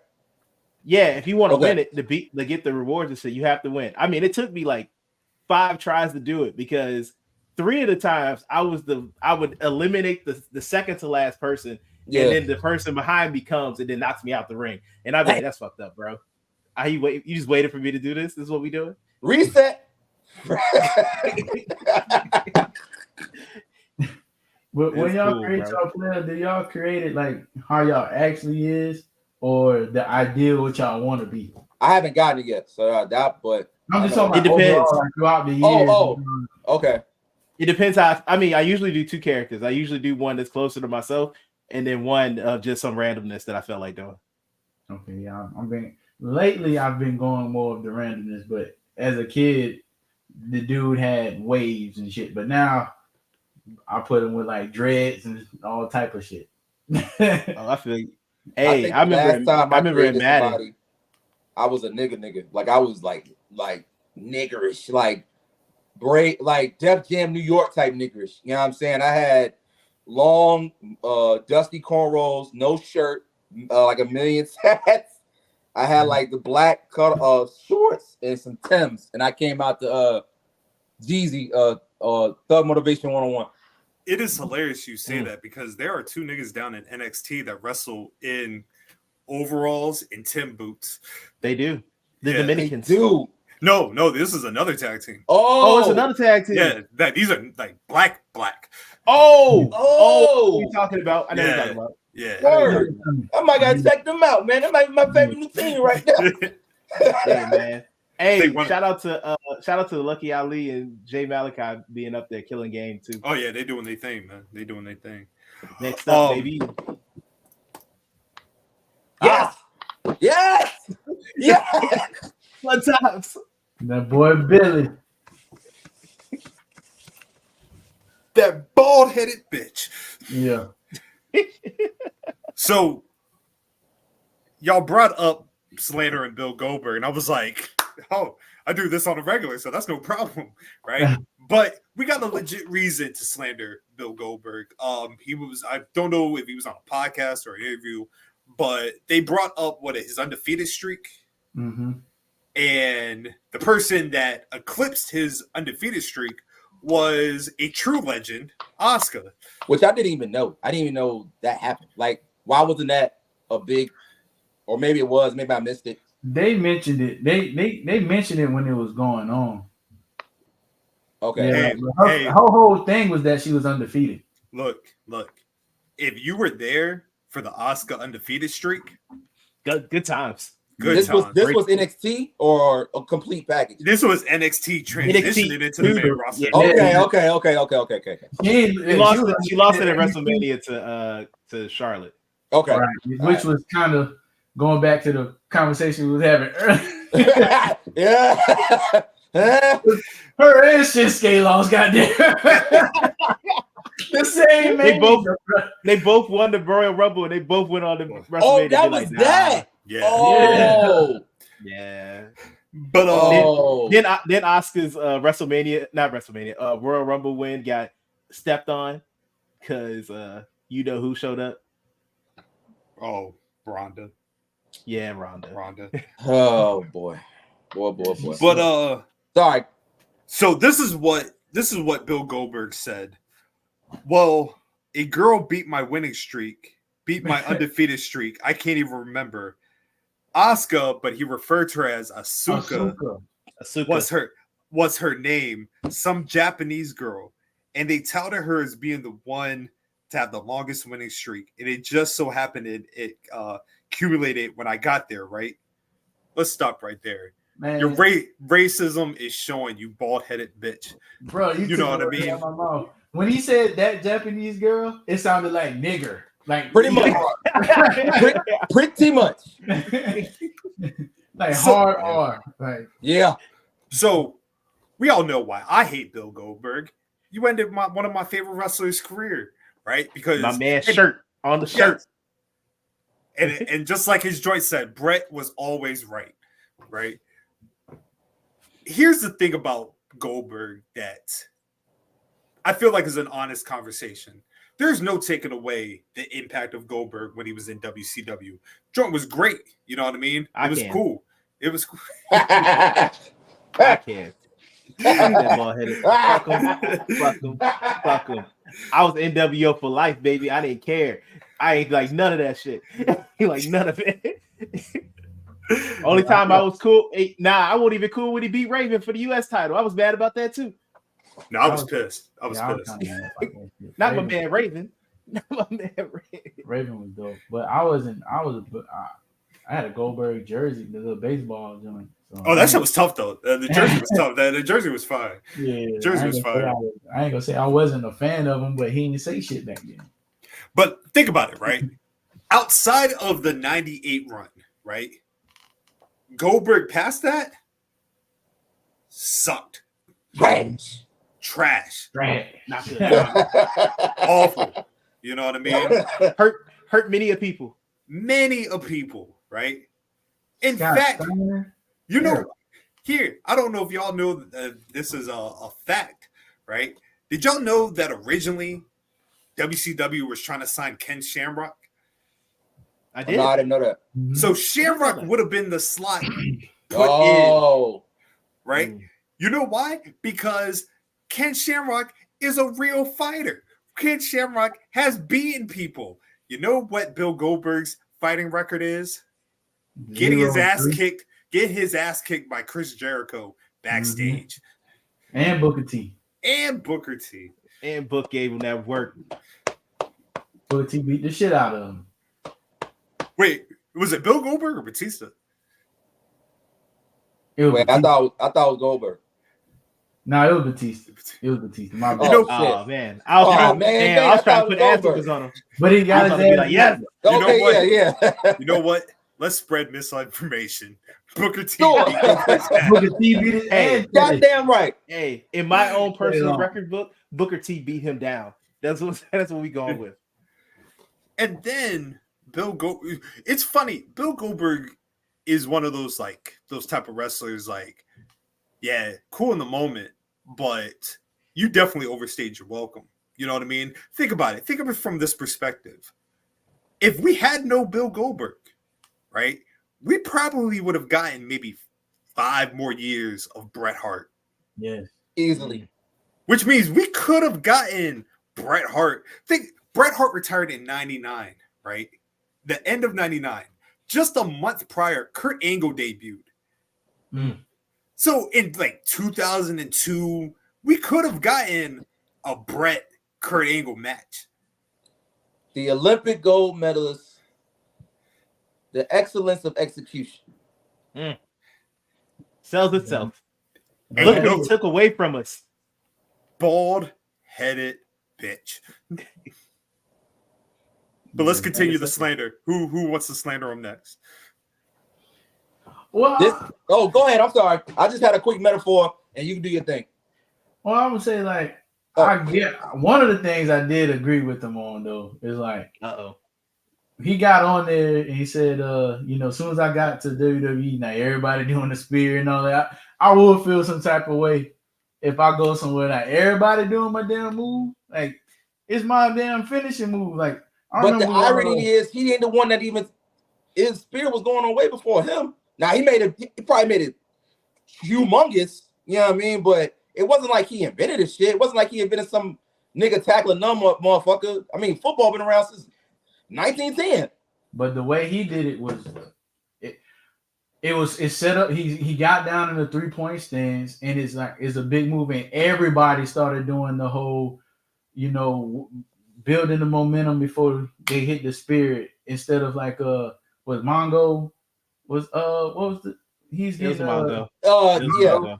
You talking about the dude from WCW, right? That was close. It was closer to the spear, but I don't remember anybody else doing the spear like Goldberg. So I did feel him on that. But far as like him commenting on, Oscar, like who broke his spear and all of that, and saying that Japanese girl, bro, that was tasteless in my opinion, because wrestling has to evolve, and if somebody was to do it, why not a female? You know what I'm saying? Or it does. Who doesn't matter if it was a male or female, but it was, for one, you can even say, a female, broke your record. Cool. But that was in the women's division, brother. Like you could still, like, if you didn't say anything, it wouldn't diminish your record, your fake record. You know what I'm saying? That happens in the women's division. You know what I mean? It doesn't if you would just played it right, there's a woman wrestler that was sort of like me with the record, and he's still not diminish your own legacy, but the dumbass diminishes his own shit by talking too damn much. So Hey, man. I'm real quick. My connection went out, so I heard nothing that anybody said. Oh wait, I saw you. Oh, It I was thought you hilarious left because- to go do something. Yeah, I didn't know your shit yeah. went out. Nah, you ain't see his face get stuck, because the face he made while it was stuck was hilarious. No, I He was just looking mean, at Mac, like he was just looking at Mac with disappointment. Like, Yeah. I didn't see the that. entire Damn. time. That joke was dope. But nah, I don't give a damn about that nigga that got hit with a cat of pride and lost his record. That shit was dope. Shout out to Scott Hall, R.I.P. My man forever. And shout out to Mega Ran for making that Scott Hall song too. That's kind of dope. Oh, No, absolutely. that shit was dope. fire. Yeah. Here's Oscar's bag, right? I mean, I could have got a bigger one, but A big duffel. book bag, right? Deep in there. Got other pockets and shit. You know what I mean? There's stuff you can put on the side. This is how deep Oscar bag is, right? There's nothing she really can't do in that motherfucking ring, right? Here's Goldberg's bag.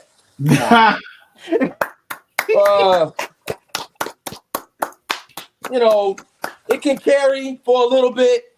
You know, you might can put, you know, a good amount of items in there. Maybe, you know, some heavy, depending on, you know, how big it is. But after a while, it just so. And it's transparent, so you know You know it's coming.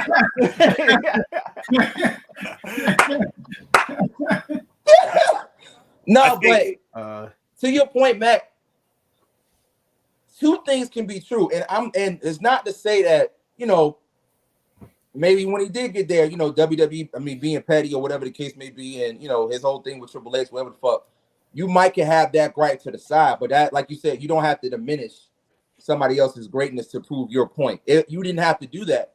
If you would have just been like, you know what, I felt like when I got there, they were doing some shicey shit to me, and like you said, when I get there now, everybody using the spirit is bigger than me. I did feel that right away, but at the same time, you know, I want to make sure I show this person love because she's doing it in the women's division, but it speaks by. There's just ways that you can go about stating how you feel without down to somebody else, and then the fact to try to diminish, belittle this individual who's spectacular and the racial overtones by saying her name, this Japanese girl, nigga, fuck you, fuck everything you stand for, and fuck your fucking bag, bitch.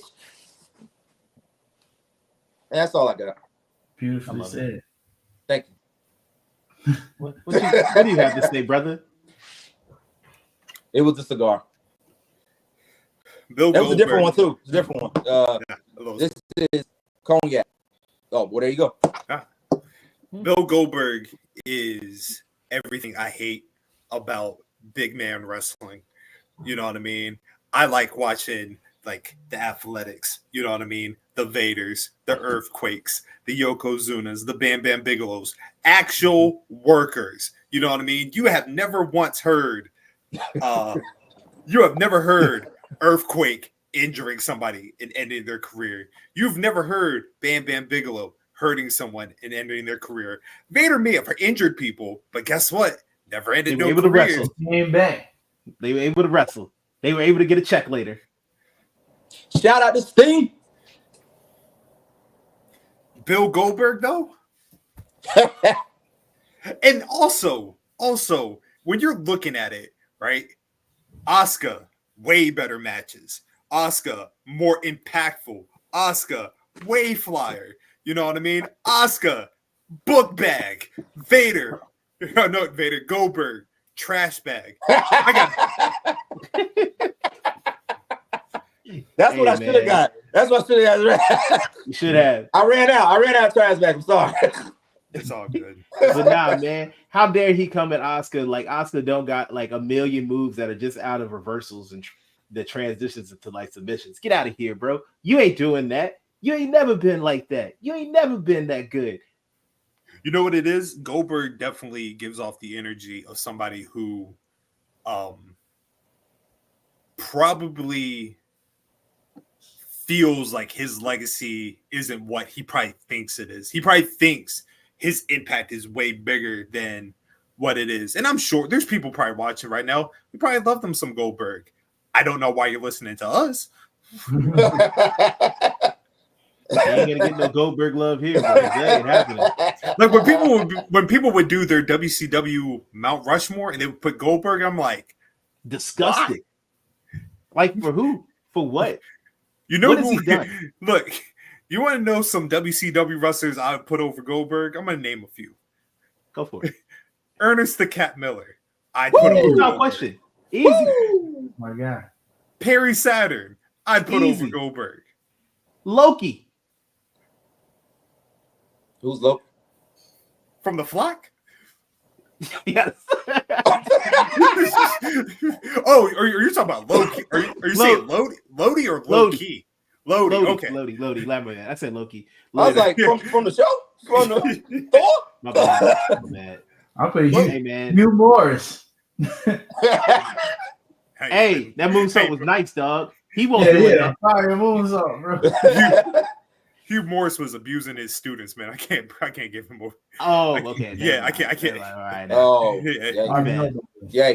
Yikes. All right. Jerry Flynn. Not Jerry Yeah. Flynn. Oh. ECW legend. No, that's Jerry Lynn Oh, Jerry Lynn. Sorry, Yeah. Flynn. with the mullet. The mullet. Hey, Public Enemy. No. Come on, dog. No. Jesus. Yo, this is about slander. Why are you stopping me from slandering this? Oh, man? he got a point. He got a point.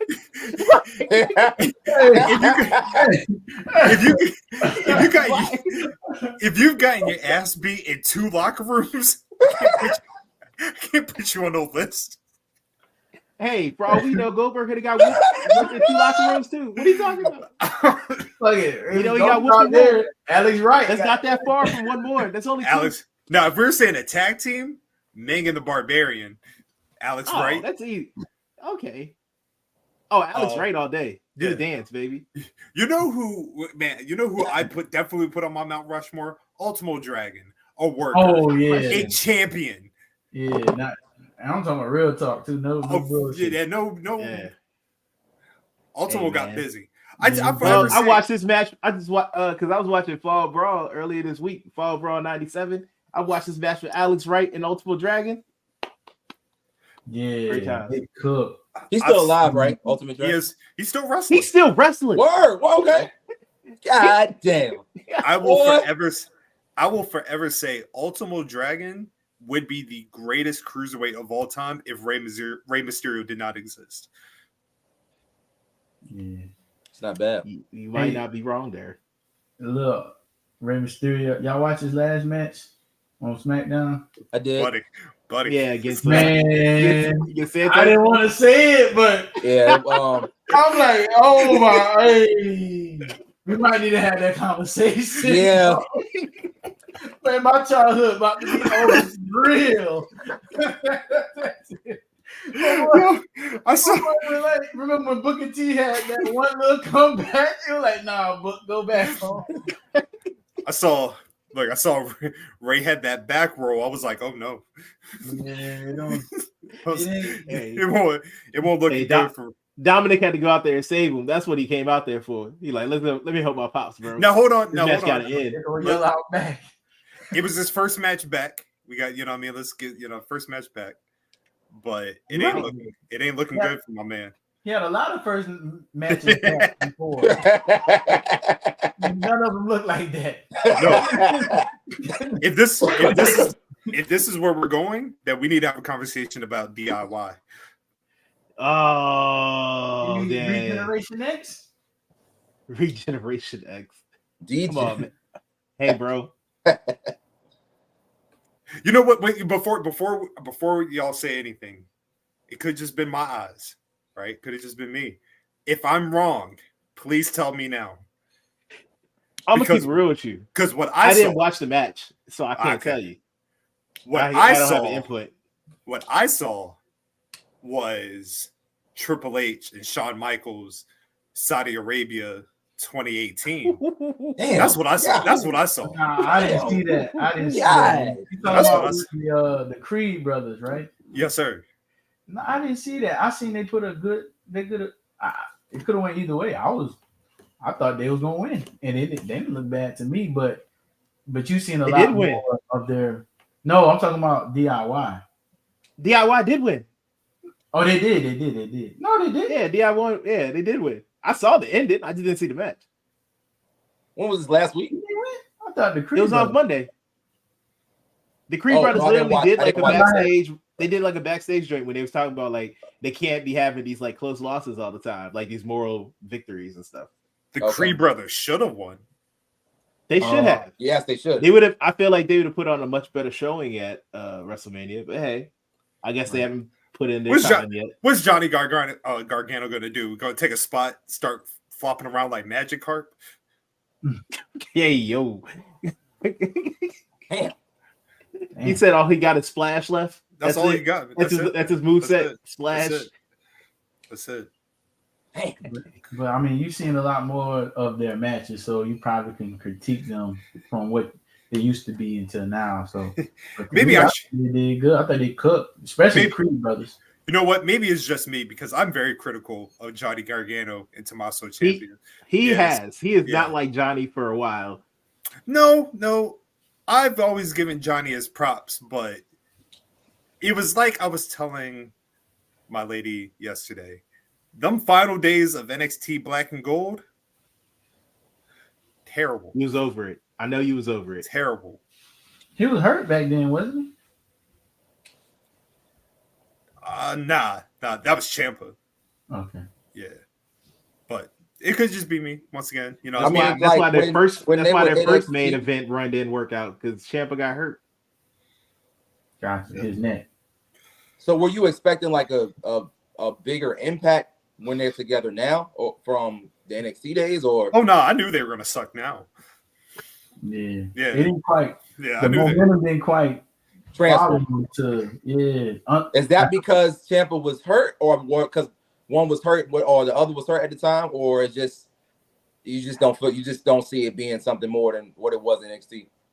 I think with the timing, like when they transferred, it was like they was cooking doing like COVID for a little while, and then like right when COVID ended, they came to WWE. Well, not WWE, but to the main roster. Yeah, But it didn't quite have that same momentum because it was just it was something like different, yeah, and the injury too. right. Shoot. So let's slide before we get up out of here. Of course, the quick rollout. You know what I mean? Something we don't have to dive in too deep. But the thing, the other happenings that was going on in the world, the Motor City Machine Guns wrapped up at TNA last night. They are no longer a part Your of boys. April 1st. Yes, my one of my favorite tag teams, Gang, arguably gang. my favorite tag team. I was about to say, Oh. aren't they your favorite? I thought they were your favorite. It depends on the day. It's I either got one. They're 1, 2, or 3. 1, 2, or 3.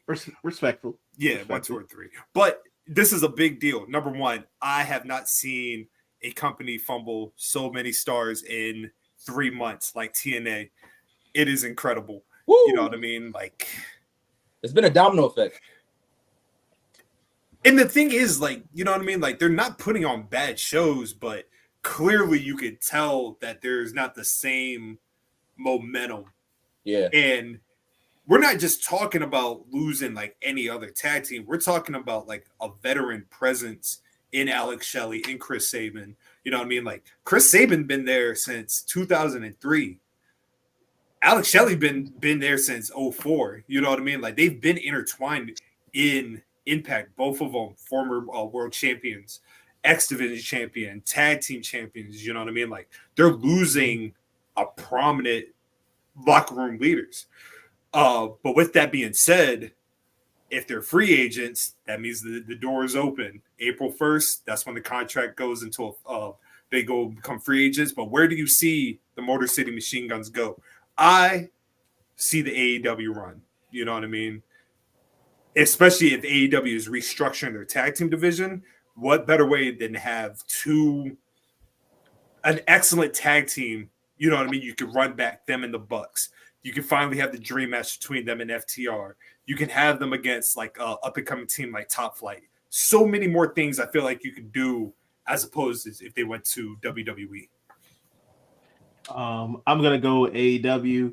I'm really looking forward to them and Light Flight getting at it. I think that's gonna be a great match. Think damn it, FTR, that's definitely a dream match. Just seeing them like bringing some type of life to that tag division, because like we said last week, that bracket looked dumb. So I feel like just bringing like more established tag teams can help them out and bring some prominence to. Maybe they'll even bring like more of they'll put more of a priority with their tag team division. Yeah, I'm gonna say AEW because I haven't watched any of the Motor Machine Gun niggas, so put them with the rest of the niggas I don't watch. Just keep them all over there. That's fine.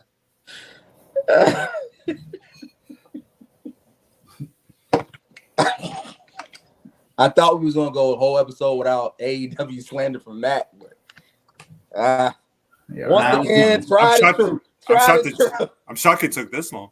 Yeah. Yo, we almost hit 2 hours actually. Yeah. This is crazy. I'm actually proud. So I'm very proud of you, man. You getting better, but you staying consistent. I like that. It's very hard to do that balance. Hey man, what can I say? And keeping on the AEW front, Queen Aminata in Red Velvet put on an absolute banger of a match at Ring of Honor. It was the semifinals of the Women's World Television Title Tournament. Good enough to be the finals. It should have been the finals. You know what I mean? Like it's something. Yeah. I love two things: black women and hard hitting wrestling. So when you combine those things together, that's how you peanut butter and crack sandwich. That's what I'm saying.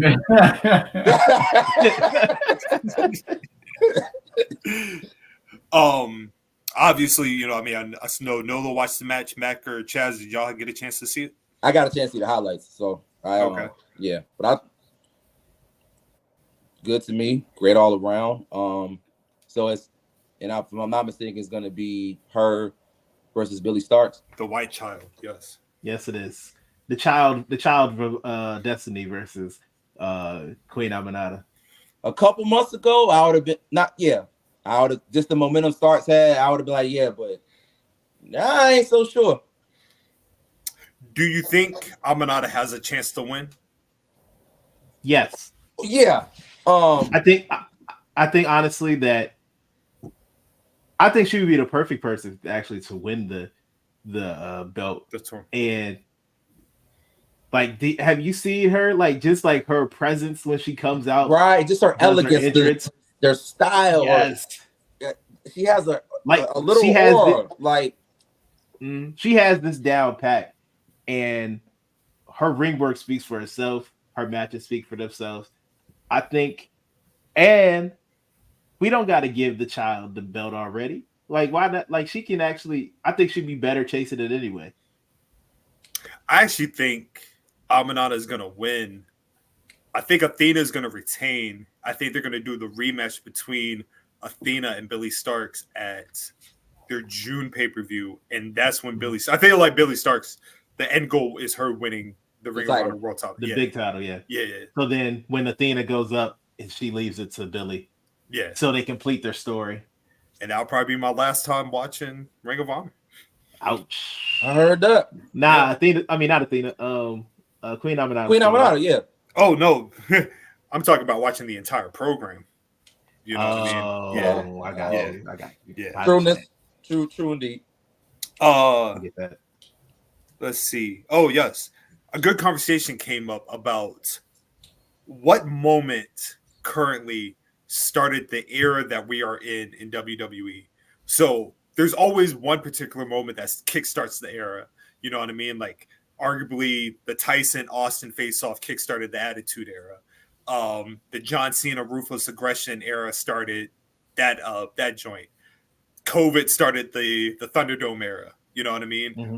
What moment started the Allegation era currently in WWE? Jesus, God damn. Oh man, it was a solid fire bar, but come on, baby. Oh man, it was really good though. It was before really, you call really it good. before you call it the Allegation era. I was gonna say when that SmackDown when you see Roman and then you see Paul Heyman right next to him. That's what I was gonna go with. Yeah, yeah. I want to say that. Okay, yeah. Wouldn't that be considered more so in the Thunderdome era though?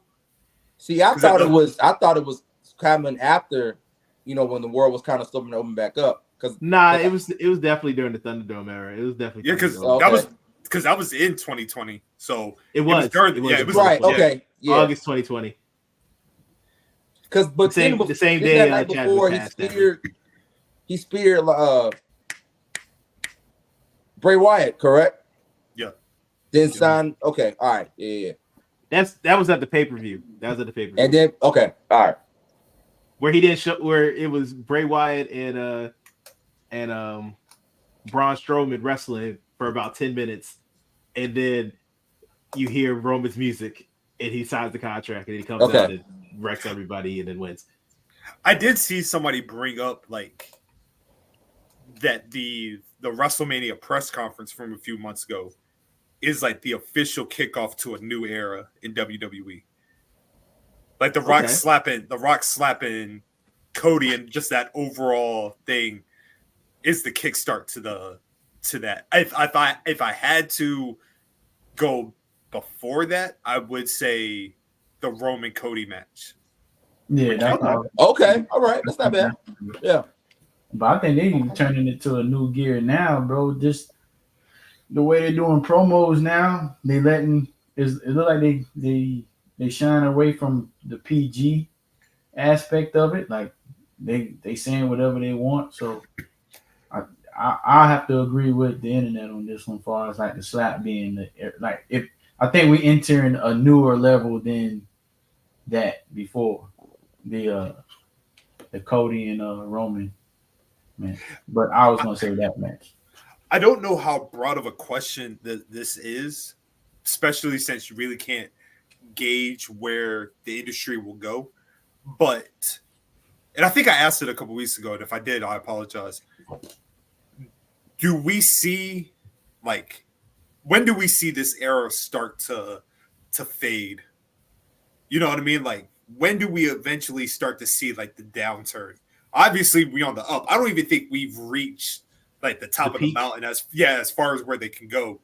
But where does the downturn go in? You know what I mean? Like, because there has to be a time Triple H's got to face that adversity creatively where nothing he's doing clicks. Do you mean, are you talking about this era or right now? Right, what we're to like the industry right now? Okay, yeah.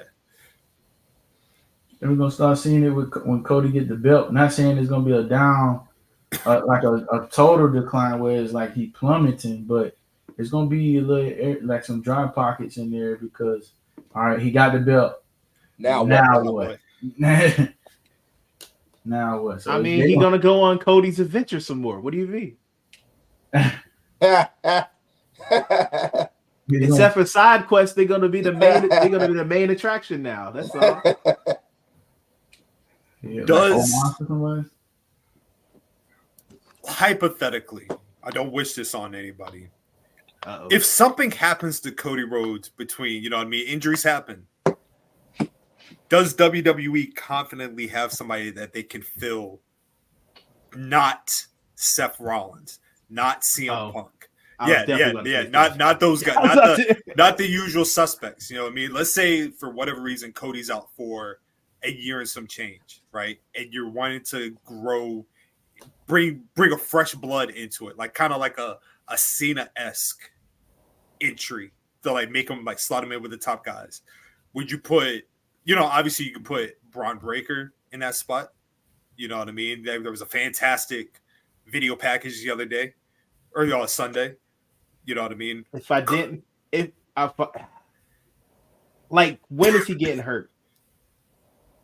This is like, give me a time period he gets hurt. 1 month after Mania. Oof, that sucks. Oof. Honestly, I would move up freaking Melo. Both of them. And separate them. I feel you on Melo. I don't see it for Trick. Not yet. Okay. Not right now. Okay. Give him some time at NXT. Yeah. So, like, if you would have told me, like, if you'd have been like a year from now, I'd have said Obafemi. Okay. Give him like a year in NXT because they already liking what he's doing, and I feel like he already has like the mystique going on. Like, I don't want to do it like right now because he only been wrestling like less than a year. He's I don't even think he's had 10 matches on his record yet. Woo, that's crazy. And he's already that good, bro. That man is nice. Yeah. And he like got everything. Like his literally like his persona and presence. And I love the crowd participation of like, whoo, every time he says a statement. Yeah. What about Tez?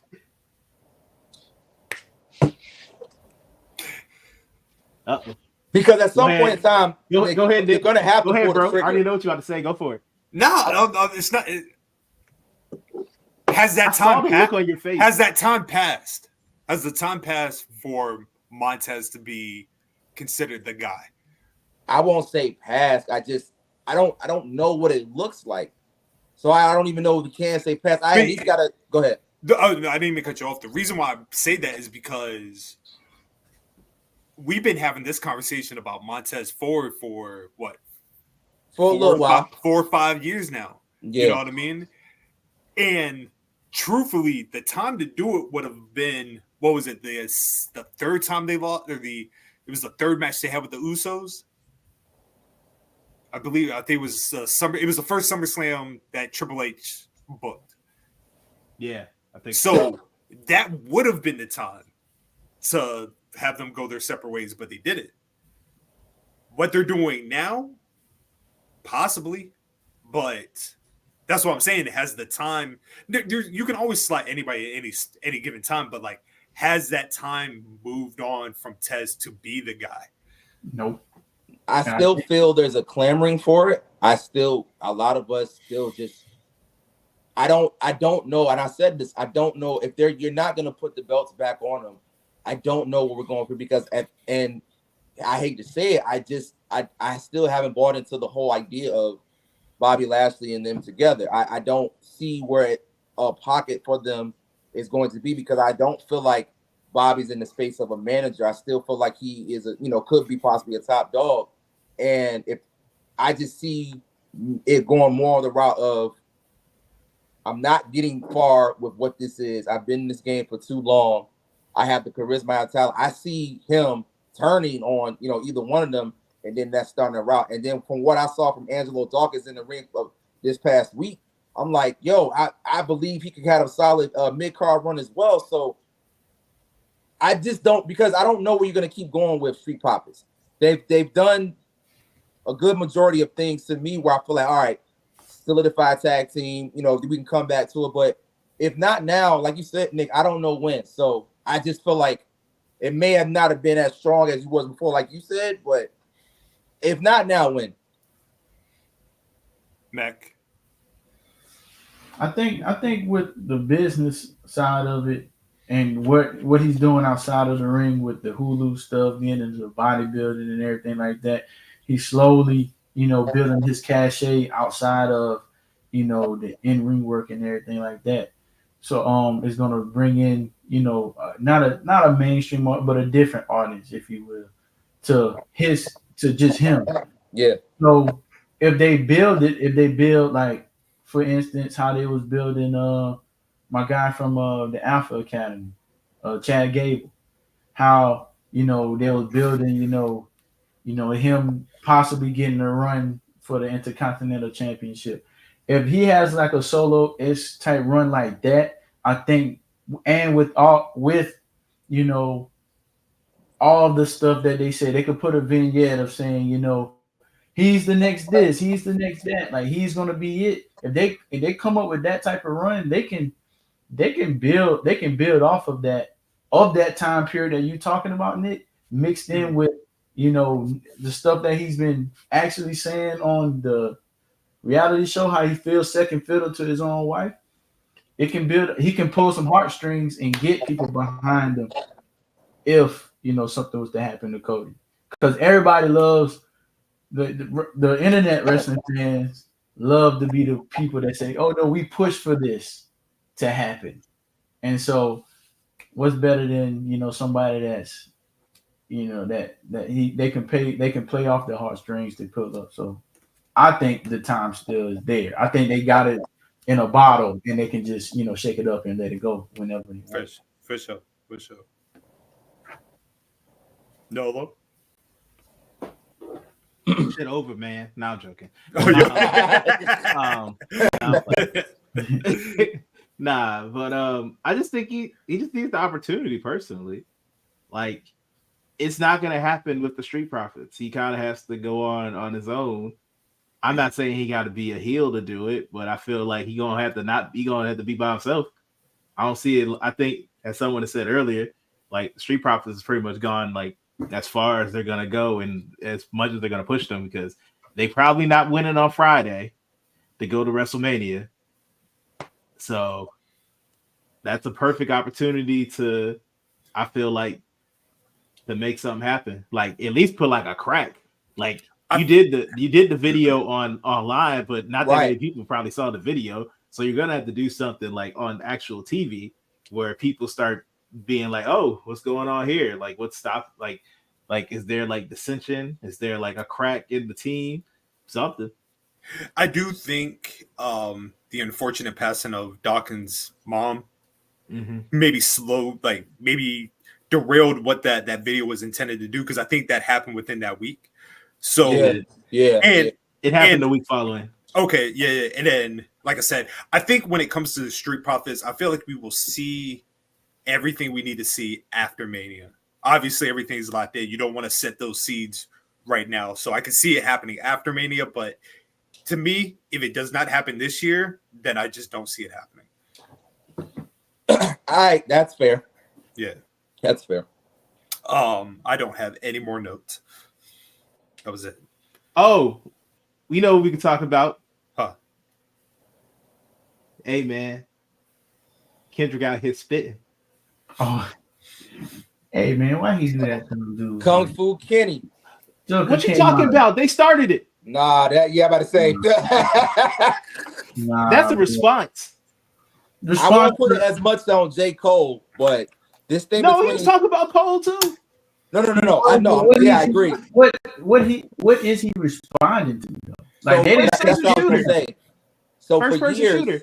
Yeah, first person shooter. But for years, it's been like a sub. Him and back Drake and been forth shooting between. at each other. Right, they've been like kind of sparking.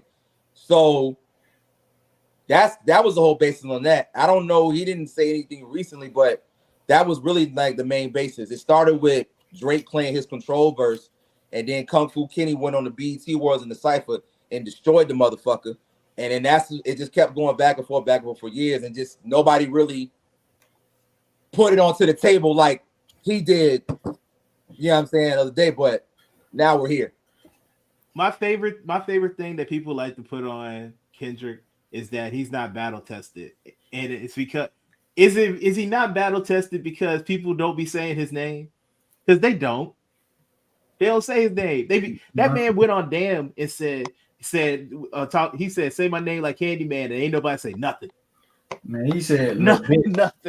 Like 20 times in the song, bro, and no Big Sean didn't say a word back. Is it nothing? Correct me if I'm wrong. It's been so long. Wasn't the only person that really thought about going at him when the Control verse happened? Wasn't it Crit? So Crit, yeah. They were on the song. Crit and Sean. So it was Crit's song. No, that wasn't Crit. Yeah, that was Big Crit Sean. wasn't on that song. Oh, right. I'm sorry. It was Big Sean's song. It was Big Sean. And who else? Jay Electronica. Right. Okay. The verse that everybody forgets. That was the best verse in the song. I disagree, but hey, man, it's cool. So Crit was in the song. No, Crit's not in that song.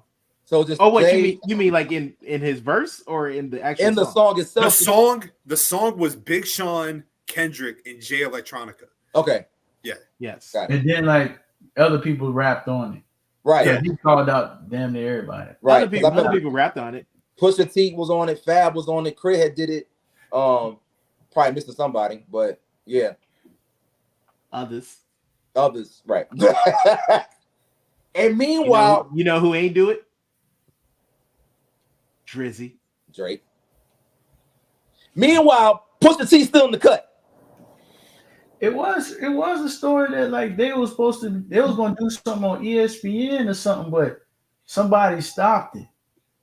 What do you mean? It was like one of them was on ESPN and something was said, but they had like ESPN kind of like cut it off because they didn't want nothing to transpire between them two. Between Drake and Kendrick? Yeah, this was like a while back, bro. Like around that time period. I don't know about that one. Man, look it up, bro. All right. It was like Kendrick. Some reason Kendrick Perkins was in the middle of it. It was weird, but Yeah, Big- like, Big Perk. Big Perk. Some shit. Like, apparently something had went down to it. Like they thought it was gonna be like some. And you know, ESPN probably like overdid it, but they thought it was gonna be like on some Biggie Tupac stuff, so they just cut it out. And I might have both to check. sides amicably I might have agreed to to search. like. I remember that. I might have to look into that. Yeah. Only thing I know, Drake only go at a couple people. He don't be People going ain't- at the heavyweights like that. So you think he like Canelo? He only fight against the people you know he can beat. Okay, You said it, not me. all right. I'm just agreeing. So my wrestling aficionados, I was glad to ask this question when it happened. If we were, because ideally what we both all want is Kendrick and Cole. Like that's the battle. Neither one backs down. Frenemies, friendly, however you want to do it. You know the bars are going to be solid. So we were in wrestling lore, or somebody now or back then. Who do you compare these two as far as in a battle? I mean, it's cliche to say like you know Biggie, Tupac. No. I mean, like wrestlers. Like He's who talking you about compare- wrestlers. Oh, wrestlers. Yeah. He's talking about wrestlers. Sean and Brett. That's what I was gonna say. You said who? Sean and Brett. The Sean dude and on your Brett. shirt. Damn. Yeah. So they actually they worked together. Yeah. They worked. Yeah. Yep. They had a disagreement. Here Now we are. They beefing, and I possibly could see them coming back together and doing stuff later on. But Kendrick's so competitive, dog. That's like a pit bull right there. And like, what did J. Cole got to do with it? That's what I'm trying to figure He out. said a first person shooter. What he said? So- Listen to the first person shooter verse, his first person shooter verse again, and then pretend that you're Kendrick when you listen to it. All right. That man was talking. He said this big stepping is over. What was Kendrick's last album called? Oh, the big stepper. Yeah, that man was saying he was Muhammad Ali, even though he called him the big three, but he said he was Muhammad Ali. Come on, man. Dang. I don't know if Kendrick ready for this Cole though. This is a different Cole. Cole different. Cole, this is Cole's moment. Cole got to come back and actually do something. This I Cole. don't want no little Instagram post talking about we just friends. I don't want no tweet talking about this is just peace and that was some good rap. No, I want you've been talking for 3 years how no one can touch you and you're number one. Nah, this man literally came at you to your dope. Okay. What you gonna do about it? You gotta do something, brother. Absolutely. Chad said he coming back, but I don't know how much longer we about to be up here. Sure, I was just about to say shit. He can catch this next week. I was trying to wait for Chaz to come back so he can at least say like goodbye and stuff, but Right, yeah, it's whatever. But yeah, man, that came out of nowhere. And then the beat, like if you know the significance of the beat, like if you from that Louisiana, Houston area, that's a classic beat on two ends first. Like for the new age audience, Lil Wayne rapped on it on the Drought 3. So that's ties to Drake, you know, directly, but also that's a Houston classic on the screw up tapes. Like that beat they used was sampled on, you know, one of the screwed up tapes and something that we used to freestyle to when it was chopped and screwed back in the day. So that's another tie like to Drake, you know, that Houston, Atlanta, Vegas type thing that, you know, Drake used to be on. So man, like just the strategies of it, and also the reasoning why Metro and Future and all of that. Like now people legit picking sides, bro. It's about to be war games for rap. For real, bro. It's some weird like war games. It's only it's only war games for rap if these other dudes come to rap. Bro, That's the thing. True. That's why I'm excited about Cole and Kendrick. That's because that's what we want. I want bars. I want y'all talking hella shit. Like you said, it's this is what we claim for. This, yeah, we get y'all cool, we get y'all friends, but fuck all that. This is a competition at the end of the day. I look at it like this.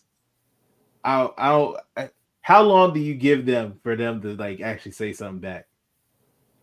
I give Before you're like I don't really care anymore. Right. Oh, okay, I feel you. Yeah, I mean, I don't know about Drake. So you know, in fact, I don't even care about Drake. You leave that over there. Cole, I give it sometime this week. I give Cole sometime this week. That's how I see Cole. This is what he wants. This is what he's been clamoring for. You've never really seen Cole. Cole's never been in a battle. He's never had beef. He's outside of, you know, what's the motherfucking name? Lil Perk. Oh, you talking about little? Yeah. Yeah, I forgot about that. Right. So outside of that, Cole has never been in a spar with anyone. Right. So Cole has been clamoring for this. Some people say that Cole has been taking snubs at, you know, Kendrick just to get Kendrick to do this, quote unquote, take the bait. So I give Cole some time this week. And to your other question, I need it within a couple weeks before I move on. Hey, remember how that the Pusha T joint went? Pusha T said something on his album. Then what? Like a few days later, Drake did Doopy Freestyle, and boy, he just took and then it. a few days later, Jesus Christ! Oh my God! Push said, "Oh, let's push the button." You gonna talk about my wife? Appreciate it. That's what he wanted. That's what Push wanted. Push is sadistic. Push he just really wanted a reason. He just needed a reason. That's all. That's it. That man been beefing with that whole entire record label for like. And he won. By himself. Well, I feel sorry for Big Sean. Because Big Sean put out a fire ass song on Friday. Yeah, bro. He put a fire ass song out on Friday, bro, and nobody talking about it. Kendrick did it again. Hey, like, damn, Kendrick, I heard people talking about it. You know what they said it was? What? One of them songs that's gonna be on the NBA Finals. Not a bad it's gonna make money. It's not a bad look. I'm just saying that's all I've ever heard about it. It's a dope song though. He did his thing. That's crazy. You take like a 4-year break off for real. 4. Like a 4-year break almost. And then you come back with a single that's pretty dope. It's in a video that's also pretty single, dope. A video, and a tiny desk. That's this week. Yeah, that comes out this week. But sadly, you came out on the day that Future, Metro, and Kendrick diss Drake and J. Cole. That man should have listened. He should have heard that and be like, I'm gonna wait a week, dog. Yeah, I'm gonna wait a little while. Especially, this happened last time. Like, Sean, well, damn. Tough break, nigga. It's all good. Pretty much, bro. Hey, man, he got you there. He all right. All right, now. This is come to the end of the show. We hope y'all have a wonderful, wonderful evening. You can find me at Rally of the Leaf on Twitter and Instagram. You can follow both pod pages on Twitter and Instagram at BGW Pod. You can find me on Twitter and Instagram at DMacTardy. You can find me on IG TazOB, Twitter, my man's up. Yeah. Oh, and where can we find Nick? Oh, you can find Nick on Twitter at Poetic Scotland. On Instagram, it is Scotland Underwood. Underscore between the Scotland and Underwood. Absolutely. Also, his third book is coming out soon. Make sure y'all support. Yeah. But yeah, man, it's a beautiful time. We'll see y'all probably next week. That's the plan, at least. And we hope y'all have a great time. Say your thing, D-Mac. Peace out to my world. Because at the end of the day got to end. The day got to end.